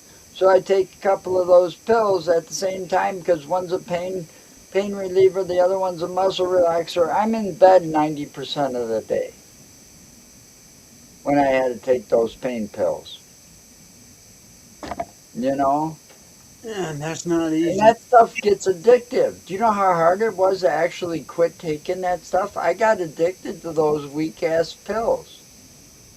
Uh, If those were anything stronger, I might have stayed hooked to them. I can believe it. And Joanne, so far everything has gone well. What I just had last week was very, very minor. The big one is coming up. Well, no, I don't want to say big one, but I do have a big thing coming up on Monday where the balloon that is in my head is going to be inflated. That is not going to be pleasant at all. 'Cause it's going to expand the skin on my forehead, and I got like 10 bottles of liquid pain medicine in my cabinet now from shopping today because I have a feeling I'm going to be needing them. Um, let's move on. We're already over 2 hours and we still got two more matches to cover. Um, so the next match is Stephanie Vaquer defending the women's championship against Liv Morgan. Liv Morgan is the 2026 Royal Rumble winner and chose Stephanie. Donald, who do we pick? I'm pretty sure it was Let me look down. We both picked Liv on this one. we did. Shit. Yeah, All day today, I was thinking, it's Stephanie, it's Stephanie, it's Stephanie. we picked Liv with outside interference, And there was plenty of and that. that's what happened. Yeah, I'm surprised nobody came out to Stephanie's rescue. Yeah, I was kind of shocked at that too. Now, That would have been a good opportunity for Soul to make her debut. I don't think there'd have been a connection there. No, but this would be a good way of introducing her and getting her immediately into the title scene. Oh yeah, that would have worked. Because I like Stephanie. Yeah. I Now, like Yeah, her whole. I don't think this one's over. I like her whole get up and the way she presents herself coming to the ring and stuff. I like it. I I'll tell liked her whole entrance. Her entrance was like, and I Yeah, think Jeremy said it was like simple, but it was a good entrance. How, yeah, how yeah. you like that big cape that train she had, her cape train? Yeah, and all those petals falling down. No, not the pedals. I'm talking about the cape that she was wearing that had the big long train. No, like a dang big ass wedding dress. Yeah, Yeah, it was pretty cool. I like that. Um, Liv Morgan, she changed her theme song. Uh, one, The I entrance. the, the entrance music.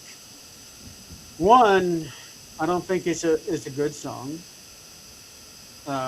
There is nothing about it that sets it apart from anything else that's out there today. That the production, the auto tune, the way that is done, nothing stands out about that. You Uh, know, her whole entrance, and I kind of figured they were going to do her new video out, her new song for the entrance video, but I didn't expect all the reenactment of the damn video during her entrance. I thought that was kind of tacky looking for this day and time. Hmm. It it looked like, was. freaking old Britney Spears video. That's exactly how that looked. Yes. A 5'2" or 5'3" Brittany. Yeah. Yeah, Yeah. and you could see where she was trying to put extra makeup under these eyes where they were black. Yeah, but she forgot the And on one the on her forehead. forehead. Yeah, she forgot this up here. Yeah. Yeah. But that whole accident, how it happened, really fueled this match, the fire into this match. Because the other night on Raw, good God, she went nuts, man. She did. She went freaking She off lost the it. chain, and it was good. It was good heat for this whole match. Yeah, it was. It I was, would but that was like that is not Liv. That is someone else. I But would have started this match having her introduce, have them introduce Liv, and as soon as they started introducing Stephanie, I would have had Liv jump her from behind and just start wailing on her. yeah, Yeah, but at the same time, they would not have rang the bell. They would have waited and waited and waited yeah. until both of them would stand up. And now let's ring the. I hate it when they do that. And I see, think they would have probably went ahead and rang the bell afterward. People would have cleared out and they would have called for the bell and they would have went at you it. know, That'd have I been a better beginning for the me. other thing I think I didn't like, I really don't like when the interference happens. You know, especially one that could have been a really good match. You Oh, know, This was a good yeah, match. but it could have been one of those ones where it would have went down in history as one hell of a match without the interference. like that Well, one last year with EO and Because they were kind of evenly matched, you uh, know. well, well, I don't they know if I want they to. didn't want to tarnish Stephanie's build up to where they've gotten her to this point with just a regular old, she just Liv got the better of her today. Yeah, They didn't want to discredit what she's done so Well, far. I'm So just saying there was many other ways, but I just don't like the interference angle on a lot of matches when they do that. it made sense. Call me old fashioned, I guess, in that aspect. When especially when the title's on the line or that's something. usually the way heels lose or I heels know. win. It made sense to do it this time because Stephanie does have a history with Raquel. They've had numerous matches since the Rumble. Yeah, and Roxanne Perez is back.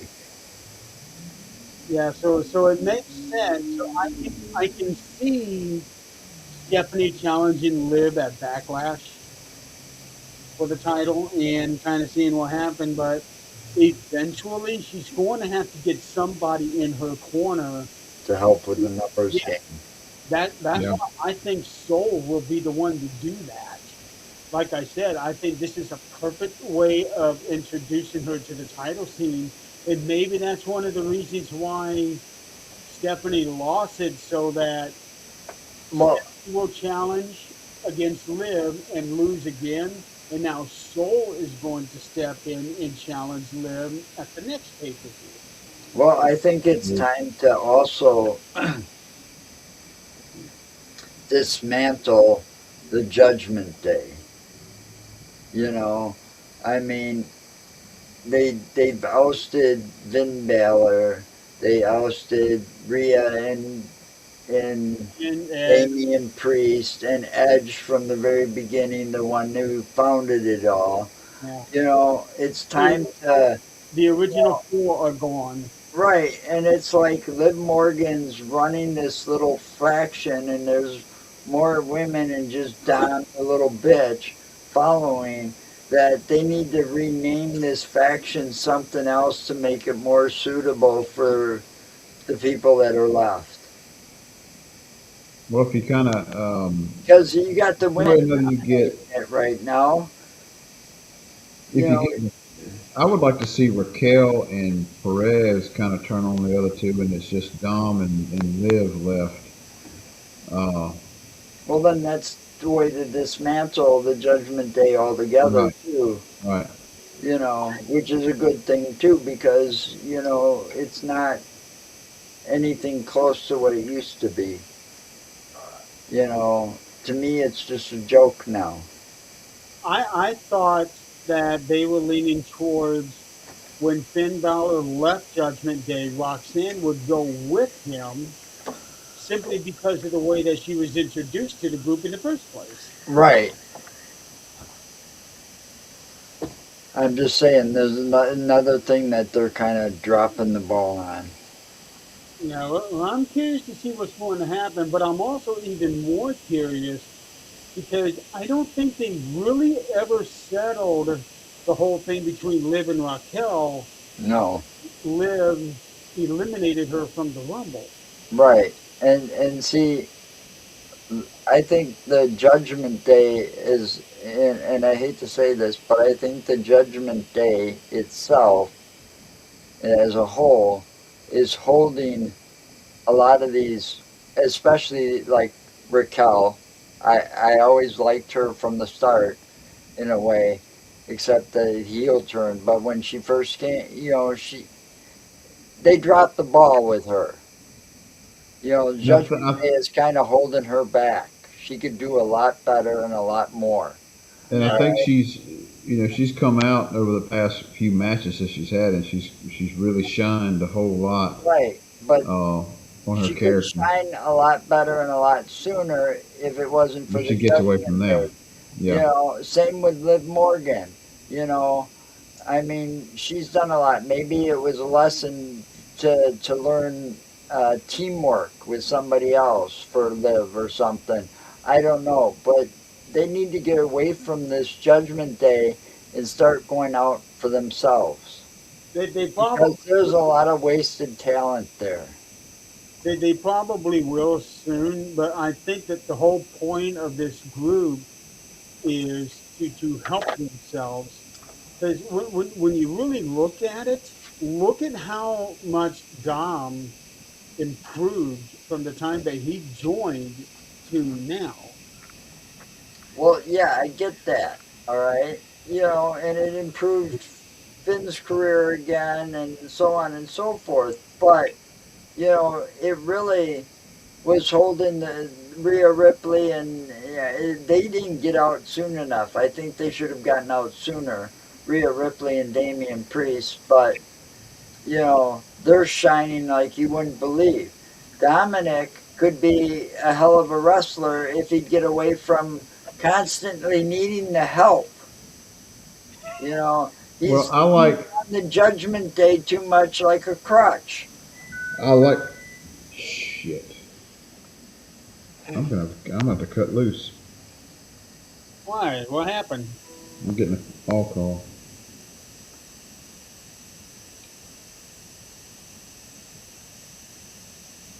Keep talking. All right. Well, okay. So with Liv winning this match, that now makes her a three-time world champion. Mm-hmm. Um, so she really has come out on her own these last few years. Yeah, but if she gets away from the whole thing, Yeah. drops Dominic, she could really shine. There's some talent there. Oh yeah, they all do. I think it's You just know, a matter of when they if I were to stand on their own. now, I'm a big wrestling fan to the point where I've got the WWE 2K26 and 25, et cetera, et cetera. You know, I'd make a dream match You know, and I know it's been done. They did it before, but I think Alexa Bliss and Liv Morgan, if they get their heads straight, they'd make a hell of a tag team. Alexa and Liv. Unfortunately, I've got to cut out. I've got an all call fire department. So, Oh, you're a um, firefighter? yeah, Okay. 20, Didn't know 20 that. plus years. All 20 right, plus stay years. safe, man. Yeah. All right, Stay safe. Out there. I'll I'll get. catch y'all tomorrow. Yep. And, I'll well, be I'll be at work tomorrow, so won't be Uh, able to do a show tomorrow. But I'll get I'll to be watch the watching show. tomorrow. yeah, we'll talk about when we can do this other night for the review. All right, Okay. we'll close up with the main event and then we'll wrap it. Okay. All right, so going into the main event is Cody Rhodes defending the WWE Championship against Randy Orton. Randy had turned heel a few weeks ago, or supposed to have turned heel, but it seems like Cody is the one who's been getting the booze, which I can understand because to me, Cody has been stale for a long time. Yeah, he needs to turn heel. Yeah, I think he would be a lot better as a heel. Now, Well, he proved that he could step over the line during that match with Randy Orton tonight. oh, he sure did. Yes, he sure did. Now, when Randy came out, they had such cool graphics for him that wrapped around that entire setup, and it really did look like the Viper popped out off the screen. That was cool. Yeah, and And it then looked like he walked out of the Viper's mouth. yes, yes, and then when Cody came out, they had four different stages of his career. The um, his outfits for the time, Yep, and I then saw that. It's like this is your life, just like you said, man. yes, yes. I am actually surprised he went with that because he hated the Stardust character with a passion. Yep, yep, he did. Because So it was under his contract that for him to come back before he came back. Part of it was that they were never to mention Stardust ever again, never to ask him to portray that character ever again. yeah, You but know, over the years it's been brought up so many times. yeah. Well, it's part of his career. You know, we literally watched Cody grow up in front of the camera. Yeah, you could say that definitely. Yeah, well, look at he You say he started out. grew up but matured.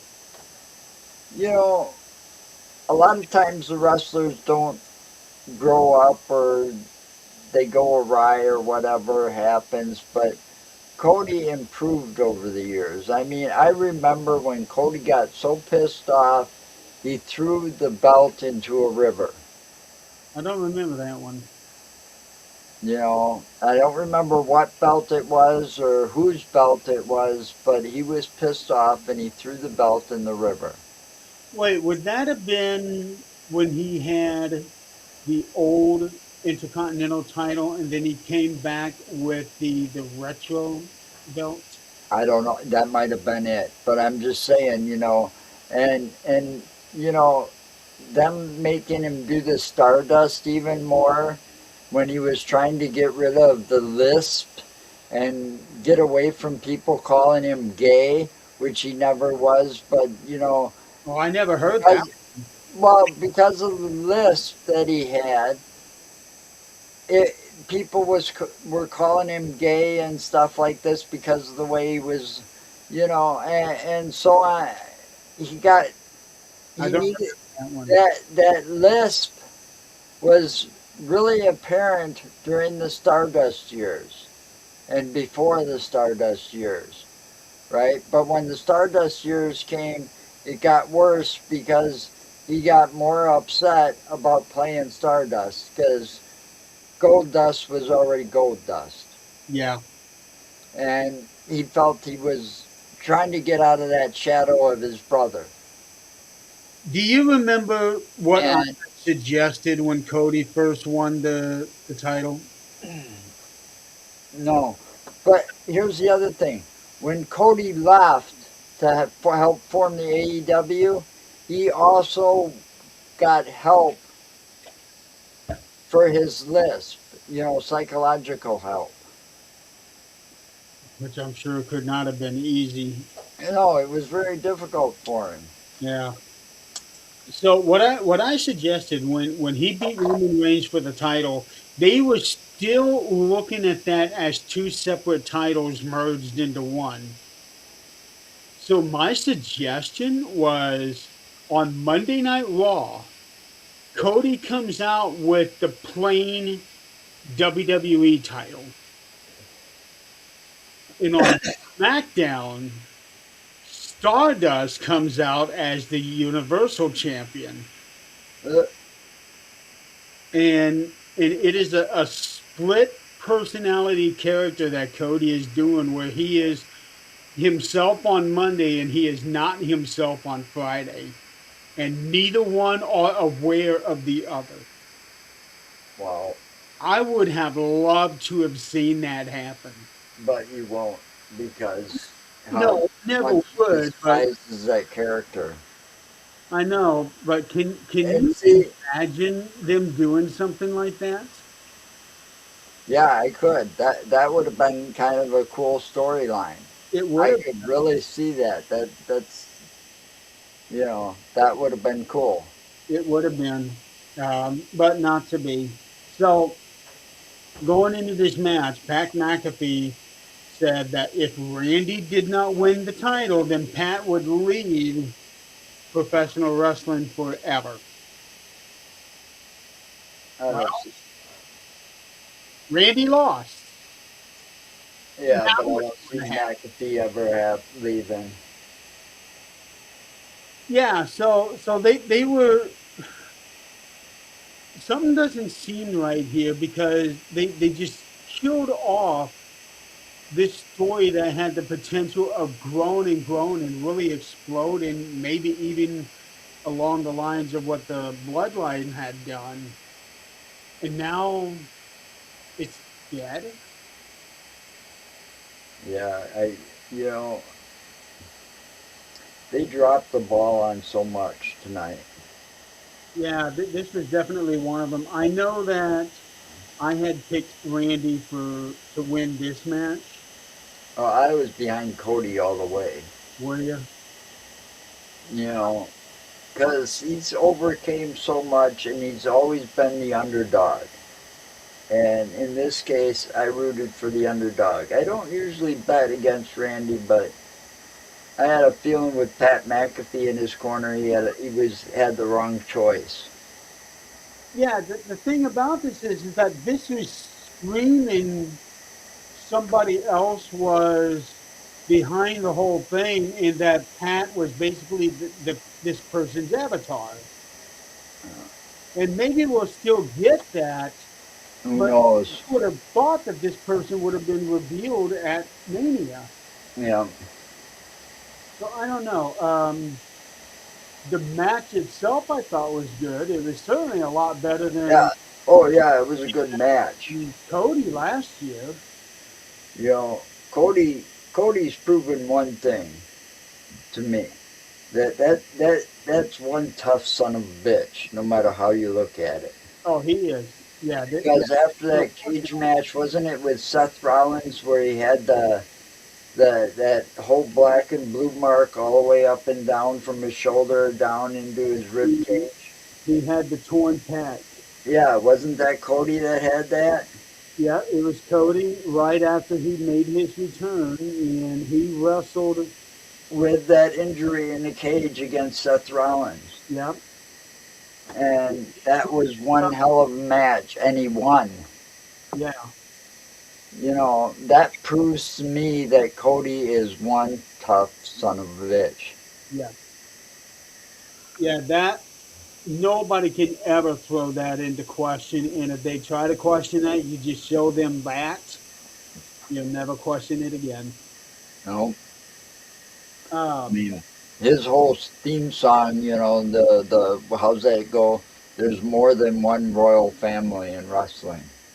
yeah, I was thinking about that phrase, and how does that make sense for his story? Because all he's ever talked about was, him accomplishing what his dad never did. Okay, Hmm. I get that, but that has nothing to do with more than one royal family, which we all know. But when you look at the grand scheme of things, uh, Well, there is a lot of wrestling royalty. Donald, is that you? You know, It has to be. all right, if you look at it, all right, yeah, all right, Cody maybe not technically because only his dad. I don't think there was anybody before Dusty in that family. Okay, It was just Dusty, Dustin, and Cody. right. All right, I get that. That might you might be able to question that as royalty. All right, you got the Samoan dynasty. Well, we there's no doubt about them being royalty because Yeah. they are genuine royalty. Okay, but let's look at Randy Orton. He comes from wrestling lineage. He does, but Randy is the only one who really ever amounted to anything. Well, I knew that was going to happen because wrestling changed over the years. When Randy showed up, I said it from day one that he was going to surpass his dad. Yeah. And he did that like within the first year. Okay? But you can look at some of these wrestlers and when you find out who they are, you know, look at Natalia. Yep, the Hart family. She comes from the Hart family dynasty. There is more than one wrestling royalty when it comes to wrestling royalty. Not necessarily, but the Samoans are real royalty, though. Yeah, they are. But when it comes to wrestling, there are, yeah, okay, you got Charlotte, and look at her dad. I can't even see that as an actual royal family because No, but, you know, it's a start because you never know. Someday Charlotte might have a daughter. It could have been more than Charlotte, but this their brother never made it, well, as a wrestler. there is another daughter. I think she might have kids. I don't know. But Then you got the Bon Erics, and you got the Von Erichs, and then you got Tully Blanchard and his daughters in wrestling. the Guerreros. You know, oh yeah, But the there's thing, a big that's a big Mexican dynasty there. yeah, the thing for me is Right, several royal families. I just have such a hard time buying that Cody truly is the face of the company. I know that they Oh are. yeah, I I have a hard time buying that too, and him calling him the quarterback and stuff. Yeah, he's the first one I've ever heard say that. That's You know, I don't know. you know, I don't know. Maybe it's a way for them to boost him some more, but I don't know. He's got to learn to turn heel once But at you some can't point. deny he is two-time Rumble champion. He's king of the ring. He has now main evented five Crown Jewel? times at WrestleMania. Didn't he win the Crown Jewel? Yes, At he least won once. the first crown jewel. Let's You see, he know, had the world title, the Intercontinental Tag but see, title. not once was Cody a heel. Oh yeah, he was. What, When, early in his career? when he was with Randy as Legacy, they were heels. Oh, yeah. But I think Randy did most of that work. He did, but Cody was his lackey. Right. Cody and Ted DiBiase Jr. were the lackeys. But tonight, Cody did prove that he could cross that line. Finally, So maybe they're working up to a heel turn. I hope so. He would be a lot more exciting that way. Yeah, it might be. You know, Uh, don't get me wrong. I like Cody. I always loved Dusty. I thought he was a hell of an entertainer. oh, the best, really. Uh, Yep. A plumber's son. Cody, well, no, Randy was busted open, and then Cody got busted Yeah, open. I saw that. It turned into a blood match. Yes, and A then bloodbath. Cody's eye was swollen shut, so he could only see out of one eye. I thought, wow, this is really getting in. Personal, yeah. Uh, and then Cody kicks Randy in the balls Yeah, but after Cody, John Cena Randy had did done it that. first. Huh? Randy did it first. Yeah, Randy did it first, but John Cena had also done that to him. Pat McAfee done that to him. So it's just a matter of time before Cody did it to somebody. And yeah, it's very possible he might turn on Punk. That's why I'm leaning towards Roman now. To Well, you I know, don't bet against the Samoans. And with the way that Roman's looking right now and the way he's feeling, it's time for him to get the belt back. You know, he don't look. You got to realize, I kind of was in Roman's shoes when it came to the cancer. I know you were, Same type of cancer, but his is chronic. Mine wasn't. Mine was acute. Okay, but still both just as deadly. right. And mine was never caught in time, but I got lucky. All right. The thing was, I'm watching when Roman comes on because I'm a big fan. Because of that, we share the leukemia survivor thing together. I'm a big, big fan of Roman's. Yeah, I don't care if he turns heel or whatever. I'm a big fan, you know. But you can watch him sometimes, and me personally, I'll see it. You can see some of the signs where the leukemia is catching up with him, and it's time for him to take a break. And right now, I don't see that. I He, remember us talking his about that. color looks fine, you know, and he looks like he's got a lot of stamina and energy right now. Yeah, I remember I us would talking about not that a bet couple of against years. Roman at this point. I remember us talking about that a couple of years ago because we both had noticed how much harder he was breathing. And he looked, his skin color didn't look quite right. Yeah, but yeah, he's looking real good right now. You know, there's times where it looks like he's almost got that, I forget what they call it, but it's when your kidneys start shutting down and everything. Jaundice. He looked jaundice, like the early stages of it. At Oh, that point when we were talking, you know, when he was couldn't breathe heavy, you I know, thought that he was doesn't look like that right now. I thought that was called renal failure. What you know, it's jaundice. But anyway, that must have been caught early or something, or you know, it was like early stages of it. You know, that's what it looked like. And the thing was, right now, Roman looks in the peak of health. He looks like he's doing really, really good right now.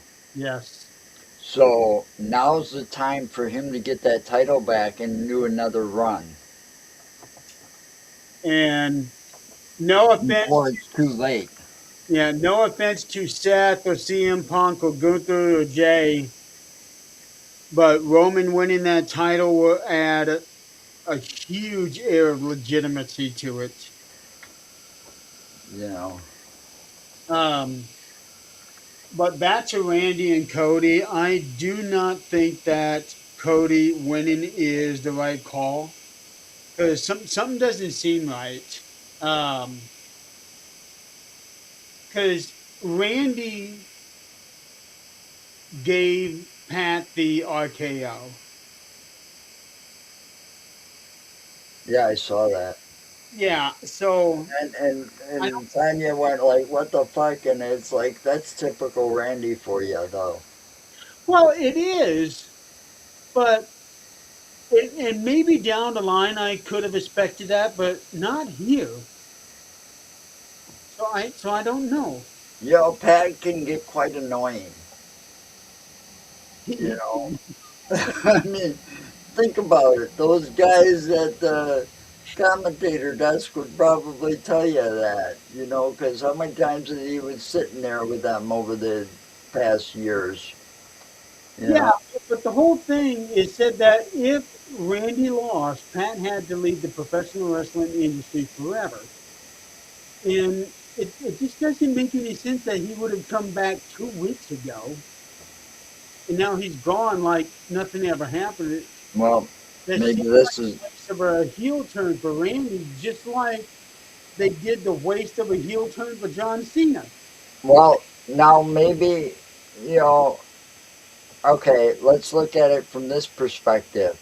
Okay, maybe Randy Orton, RKO, Pat McAfee was a way to give Pat McAfee the way to get out with his dignity in check.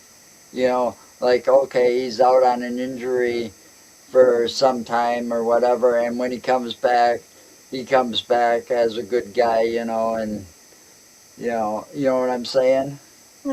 Yeah. And they kind of redeem because Pat's got that show. He doesn't want that the whole universe to constantly boo him out of the stadium and out of places like they booed some people.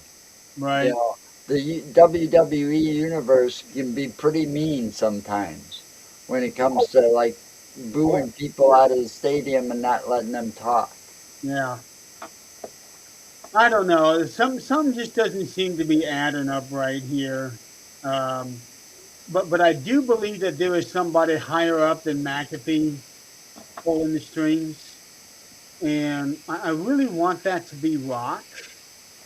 But if it's going to be Rock, then he needs to make the return at WrestleMania, not Monday Night Raw or SmackDown. So I don't know. Um, but it sure seemed like they were going to do the double turn with these two because the fans were very clear in cheering Randy and booing Cody. Yeah. That much was Well, clear. I don't know. Who knows who could be turning his fucking, I mean, I'd have kind of a lot of suggestions on that about who else could be in Randy Orton's ear that we just don't know about yet. Yeah. But the people I come up with, yeah, it'd be a cool shocker, but yet the storyline wouldn't last long. Like his dad. Well, right now it is going to end up continuing because of Randy. Or let's say Bobby the Brain Heenan had a kid. you know, and that Heenan shows up as a new manager.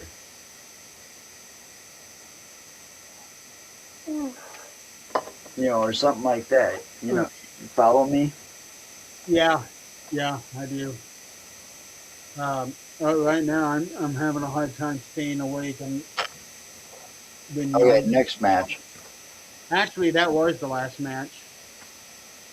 Um, I still think that Cody winning is the wrong call, but I did like that Cody did cross some lines. He ended up kicking Randy in the balls.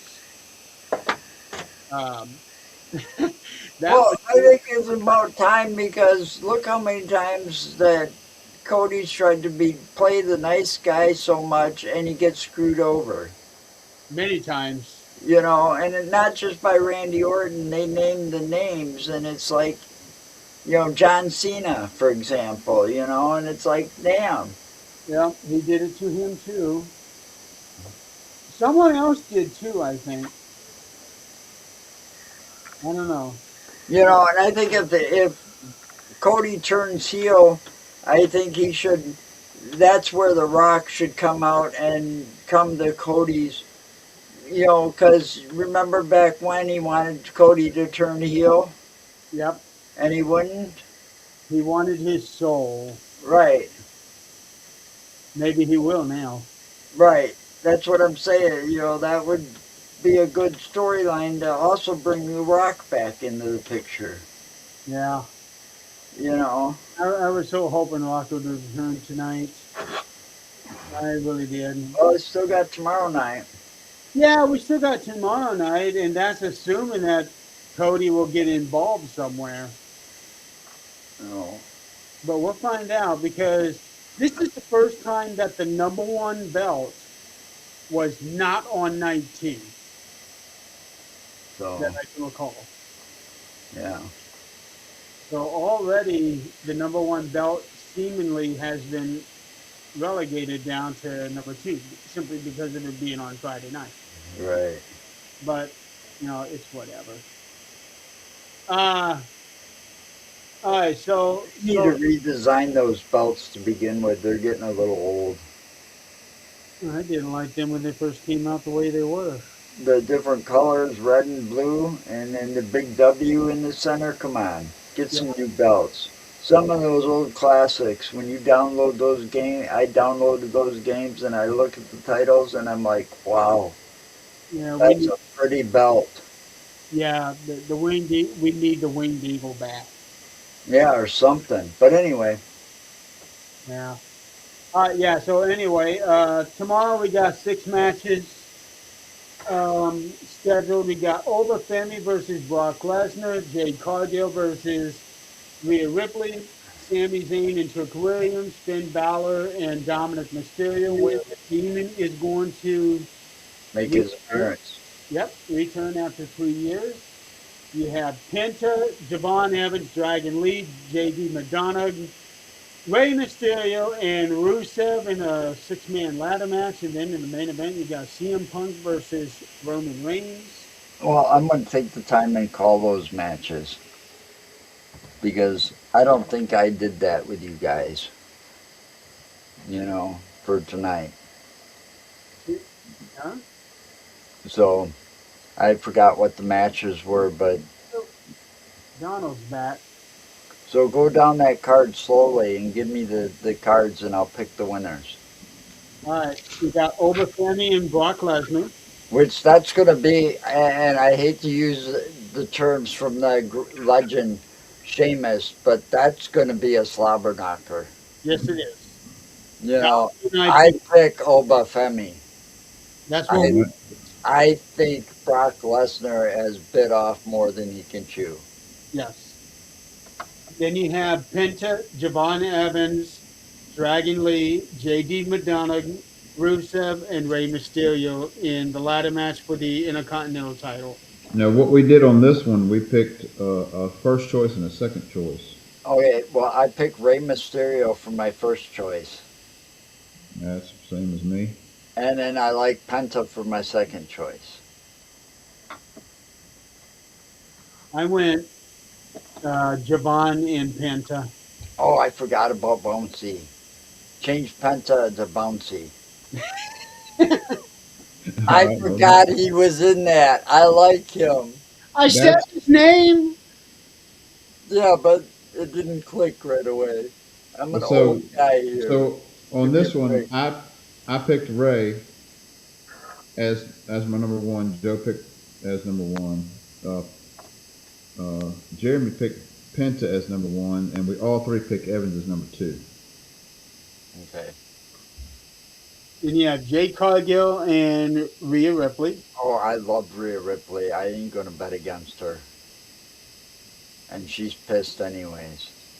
Yes, she is. You're picking Rhea? Yes, I like Rhea. I've always liked Rhea. I pick Rhea. Jeremy's picking Jade. Unless he wants to change. Why did I pick Jade? Probably outside interference. Uh, Yeah, because she's got uh, B-Fab and Meechin. Mi Ching, yeah, which is sad because Mi Ching's better than that. She was one of the ones with AJ. Sami Zayn and Trick Williams. Sami Zayn all the way. Ooh, he's going against the grain right here. He's tough. Yeah, he is. I've seen him overcome a lot in a match. You think he's down and you're ready to count him out, and all of a sudden he surprises you. You know, I like Sammy. There's going to be a double turn here. Sam is going full blown heel and Trick is going face. Well, we'll have to see what happens. Finn Balor versus Dominic Mysterio. I hope Finn Balor kicks Dominic's ass. I just don't like Dominic. I like Dominic, but I think Finn's gonna. He's got a little bit more growing to do. I think Finn's gonna wind up winning this one. Dominic's got to stop worrying about getting help to always win and hold on to titles.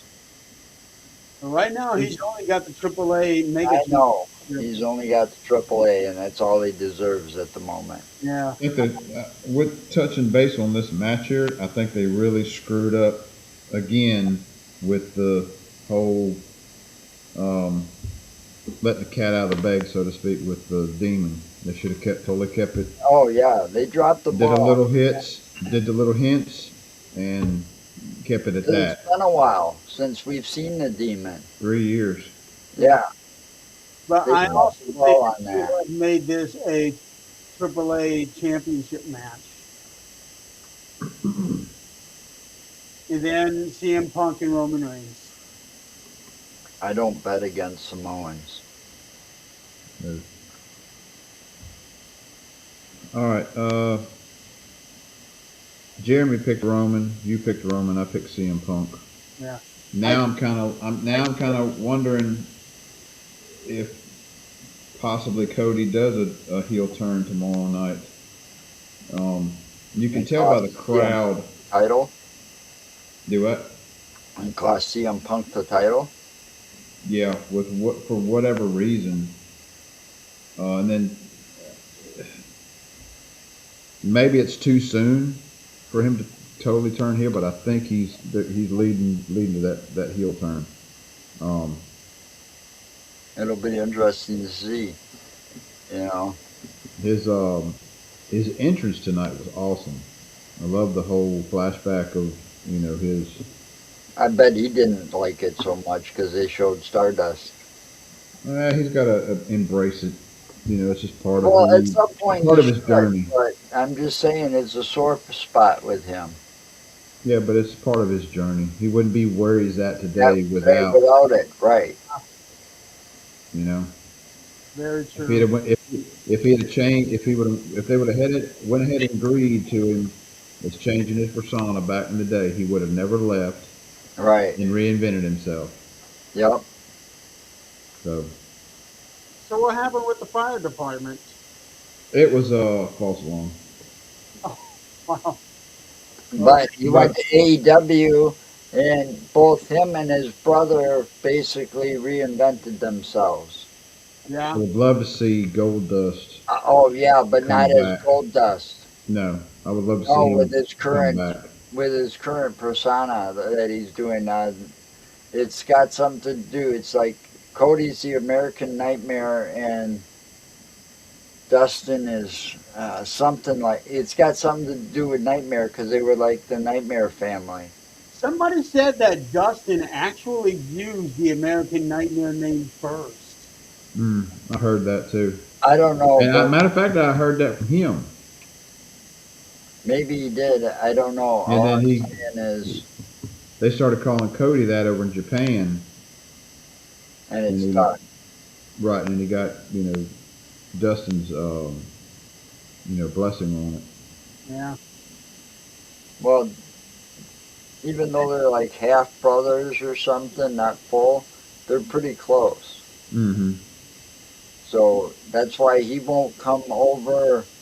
He said something, I remember him saying something in an interview where he won't come over to WWE because Cody asked him to come back, and he basically said it's not time yet because he don't want to interfere in Cody's path by overshadowing him with a comeback, like kind of like stealing Cody's spotlight. But I would imagine that Cody would want him to be there, especially since he says that they need to get him inducted into the Hall of Fame before Cody himself. Yeah, that's the other thing. Dustin needs to be inducted into the Hall of Fame. He I deserves it. think Yeah. I think if with all the booze and everything he was getting tonight, um, I That heel think that turn it's is coming. time for that heel turn. Yeah, that heel turn is coming. And maybe that's the time, you know, like I said, there's going to be a time where Dustin has to come back, you know, but he just doesn't want to yet because he Oh, said, you can you imagine this if Cody goes heel and and then say Dustin a comes year back. later he comes back and then he starts really hitting it on Cody for giving the family a bad name and just them two having a feud together. Man, Right. Oh, that would be good. that would be good. And see, he doesn't even have to bring back his Gold Dust character. He can do it with Mm-mm. that red, because he does that red. I think that's better than the Gold Dust character. I like that character. And the I thing is, think he hasn't been seen in AEW in a while. Well, he just had he's both. doing some kind of dog shows or something. Yeah, he He just had just had two knee surgeries. yes. Yeah, so So he's he's kind of recovering from that. Well, I'm right. just saying, after that, that could be, all right, he recovers, does his rehab, and so on and so forth, and then that could be the time that he could make a comeback. Right. Now, tonight there were 7 matches. Tomorrow there's 6 matches scheduled. I think we're going to get an impromptu. Impromptu match, yeah, I It, was thinking that too. it'll be Danhausen versus The Miz. Yep. You don't think it's Oscar versus Io? No. I think it's Dan How because I think the Miz gets so pissed off and so frustrated that he's going to demand a match with the manager. Which one is he of SmackDown or whatever Nick Aldis or Yeah, whatever? we called it. And he's going to say, "Okay, you got your match." Yeah, that'll give Danhausen his WrestleMania match. That would be so awesome for him to be out there in that size crowd. And that's soon. Yes. I like him. I don't care what Chris said. I saw Ugh. Chris's comment earlier. I'm sorry, Chris. You're a nice guy and all, but I like Danhausen. I'm sorry, but We wrestling needed that comedy effect back. They lost it when they had, after Doink left and so on and so forth. You need that comic relief, and they got R-Truth not really being R-Truth so much anymore because he's tagged with Damien. You Oh, know, he is now because he kept well. Now he got Damien believing that he thinks Danhausen is actually Oscar. yeah, well, I'm just saying you know what I'm saying? It's Yeah, like I know what you're saying, but I want his Danhausen. comedy was getting a little stale because him having that memory loss and playing it like Alzheimer's. It's like, oh, these two guys are, you know, or this guy's Triple H, and he was actually what was that name? The guy that left. Tampa, That was Tampa, uh, Tampa. Tampa. Yeah, I mean, that got old after a while. Yeah. Well, It was funny, but it still got old after a while. yeah, a couple shows ago we were talking about his debut, and we all agreed it was like that was just a total big letdown of that whole box crate thing, him popping out. Yeah. And I was like, it was just the way they did it was just because nobody knew who in the hell he was for the No, most part. Well, they It was were like, in Jericho. yeah, and I was like, what, right. who I is this didn't have guy? a clue, and I've been watching all three wrestlings. He's grown on me, over the past month or so. Um, I think he's funny as fuck. I really do. I love that. You're cursed. The way he goes around and says that. And I like that curse thing Uh-huh. better than what's his name? That one from Pretty Deadly, the only one that's left. He goes down and Oh, says, "You're toxic. yeah. You're toxic." But he's yeah, actually doing pretty good on his own, too. I noticed that, but I'm just saying that little toxic bit is kind of stupid. Yeah, Yeah, when you really think about it, what superstar out there is not toxic? right. You're in the wrestling business. You're gonna get backstabbed all the time. Right. You are toxic. You know, I I, mean, I really do like him. you know, I don't like that. He needs to get a better gimmick and forget about Pretty Deadly. He's talent. He's a talented wrestler, but he needs to get a new gimmick. He just started. Not Danhausen, the one that's left from Pretty Deadly. Yeah, that's what I'm saying. He just started. Yeah, well, he needs a new gimmick. He needs to get rid of that toxic thing and just start thinking outside the box. He's a talented wrestler. Yeah, I don't see him getting rid of it. He's still got the gimmick of the Pretty Deadly. Like he's one half of a tag team still. Yeah. He needs to get away from that. Well, I'm he, glad he that reminds me a little bit of Rick Martel, Yeah, the model. exactly. The model. He couldn't get out of Shawn Michaels' shadow. He couldn't find himself after the Rockers split up. You yeah, know, that was. As, before then, everybody always thought that Marty was the gifted one between the two, and that he would be the big star. and it ended up being Shawn. Yes, And look at Shawn today. I know. Hmm. He's running NXT. You know, All right, guys, we're coming up on 3 hours. Uh, we need to call it. Um, Donald, you're working tomorrow. Yep.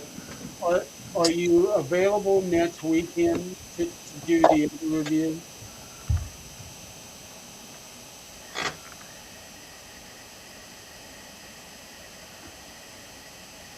Next weekend is the 25th and 26th. I'm off the 26th. It would have to be during the night.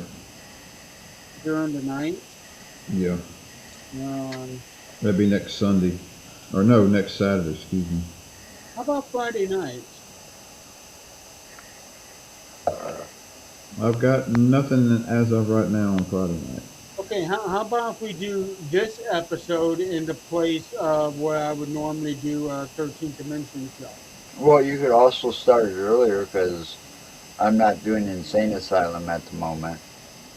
Okay, yeah, that'd be good. We can try to end it before SmackDown starts. That gives us Hmm. a couple hours then.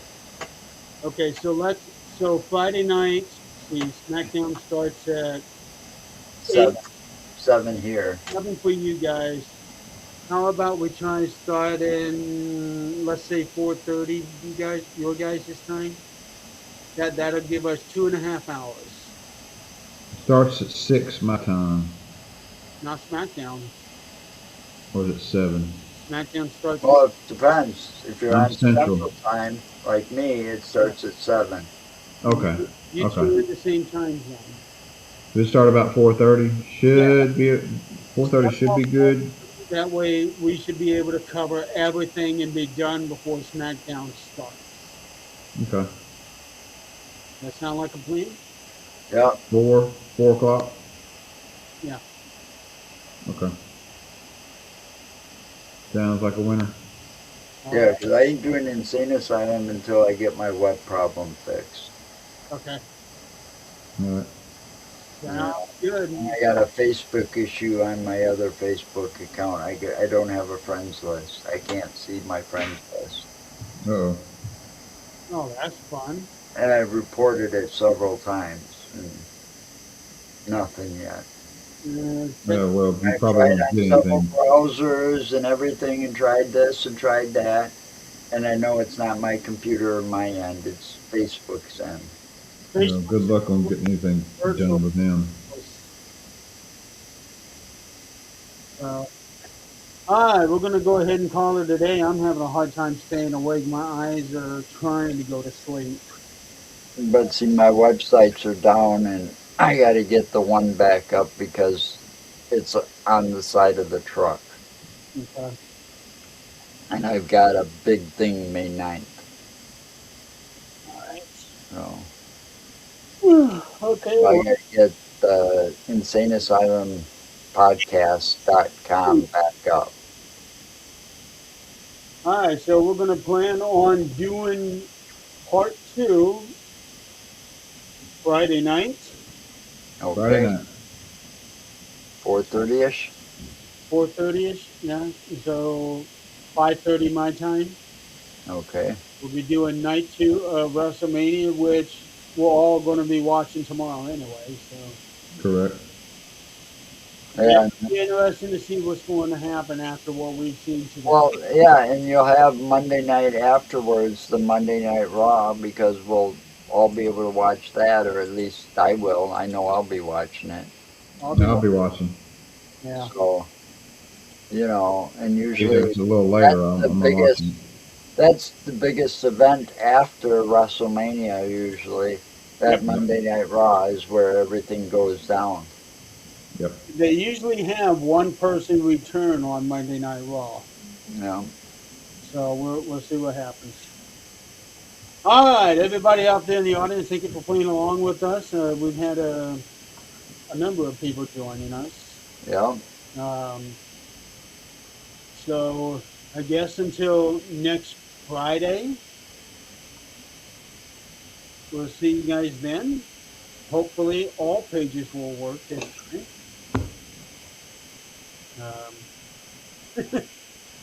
Yeah, it's kind of disappointing that the March on Wrestling page itself didn't work.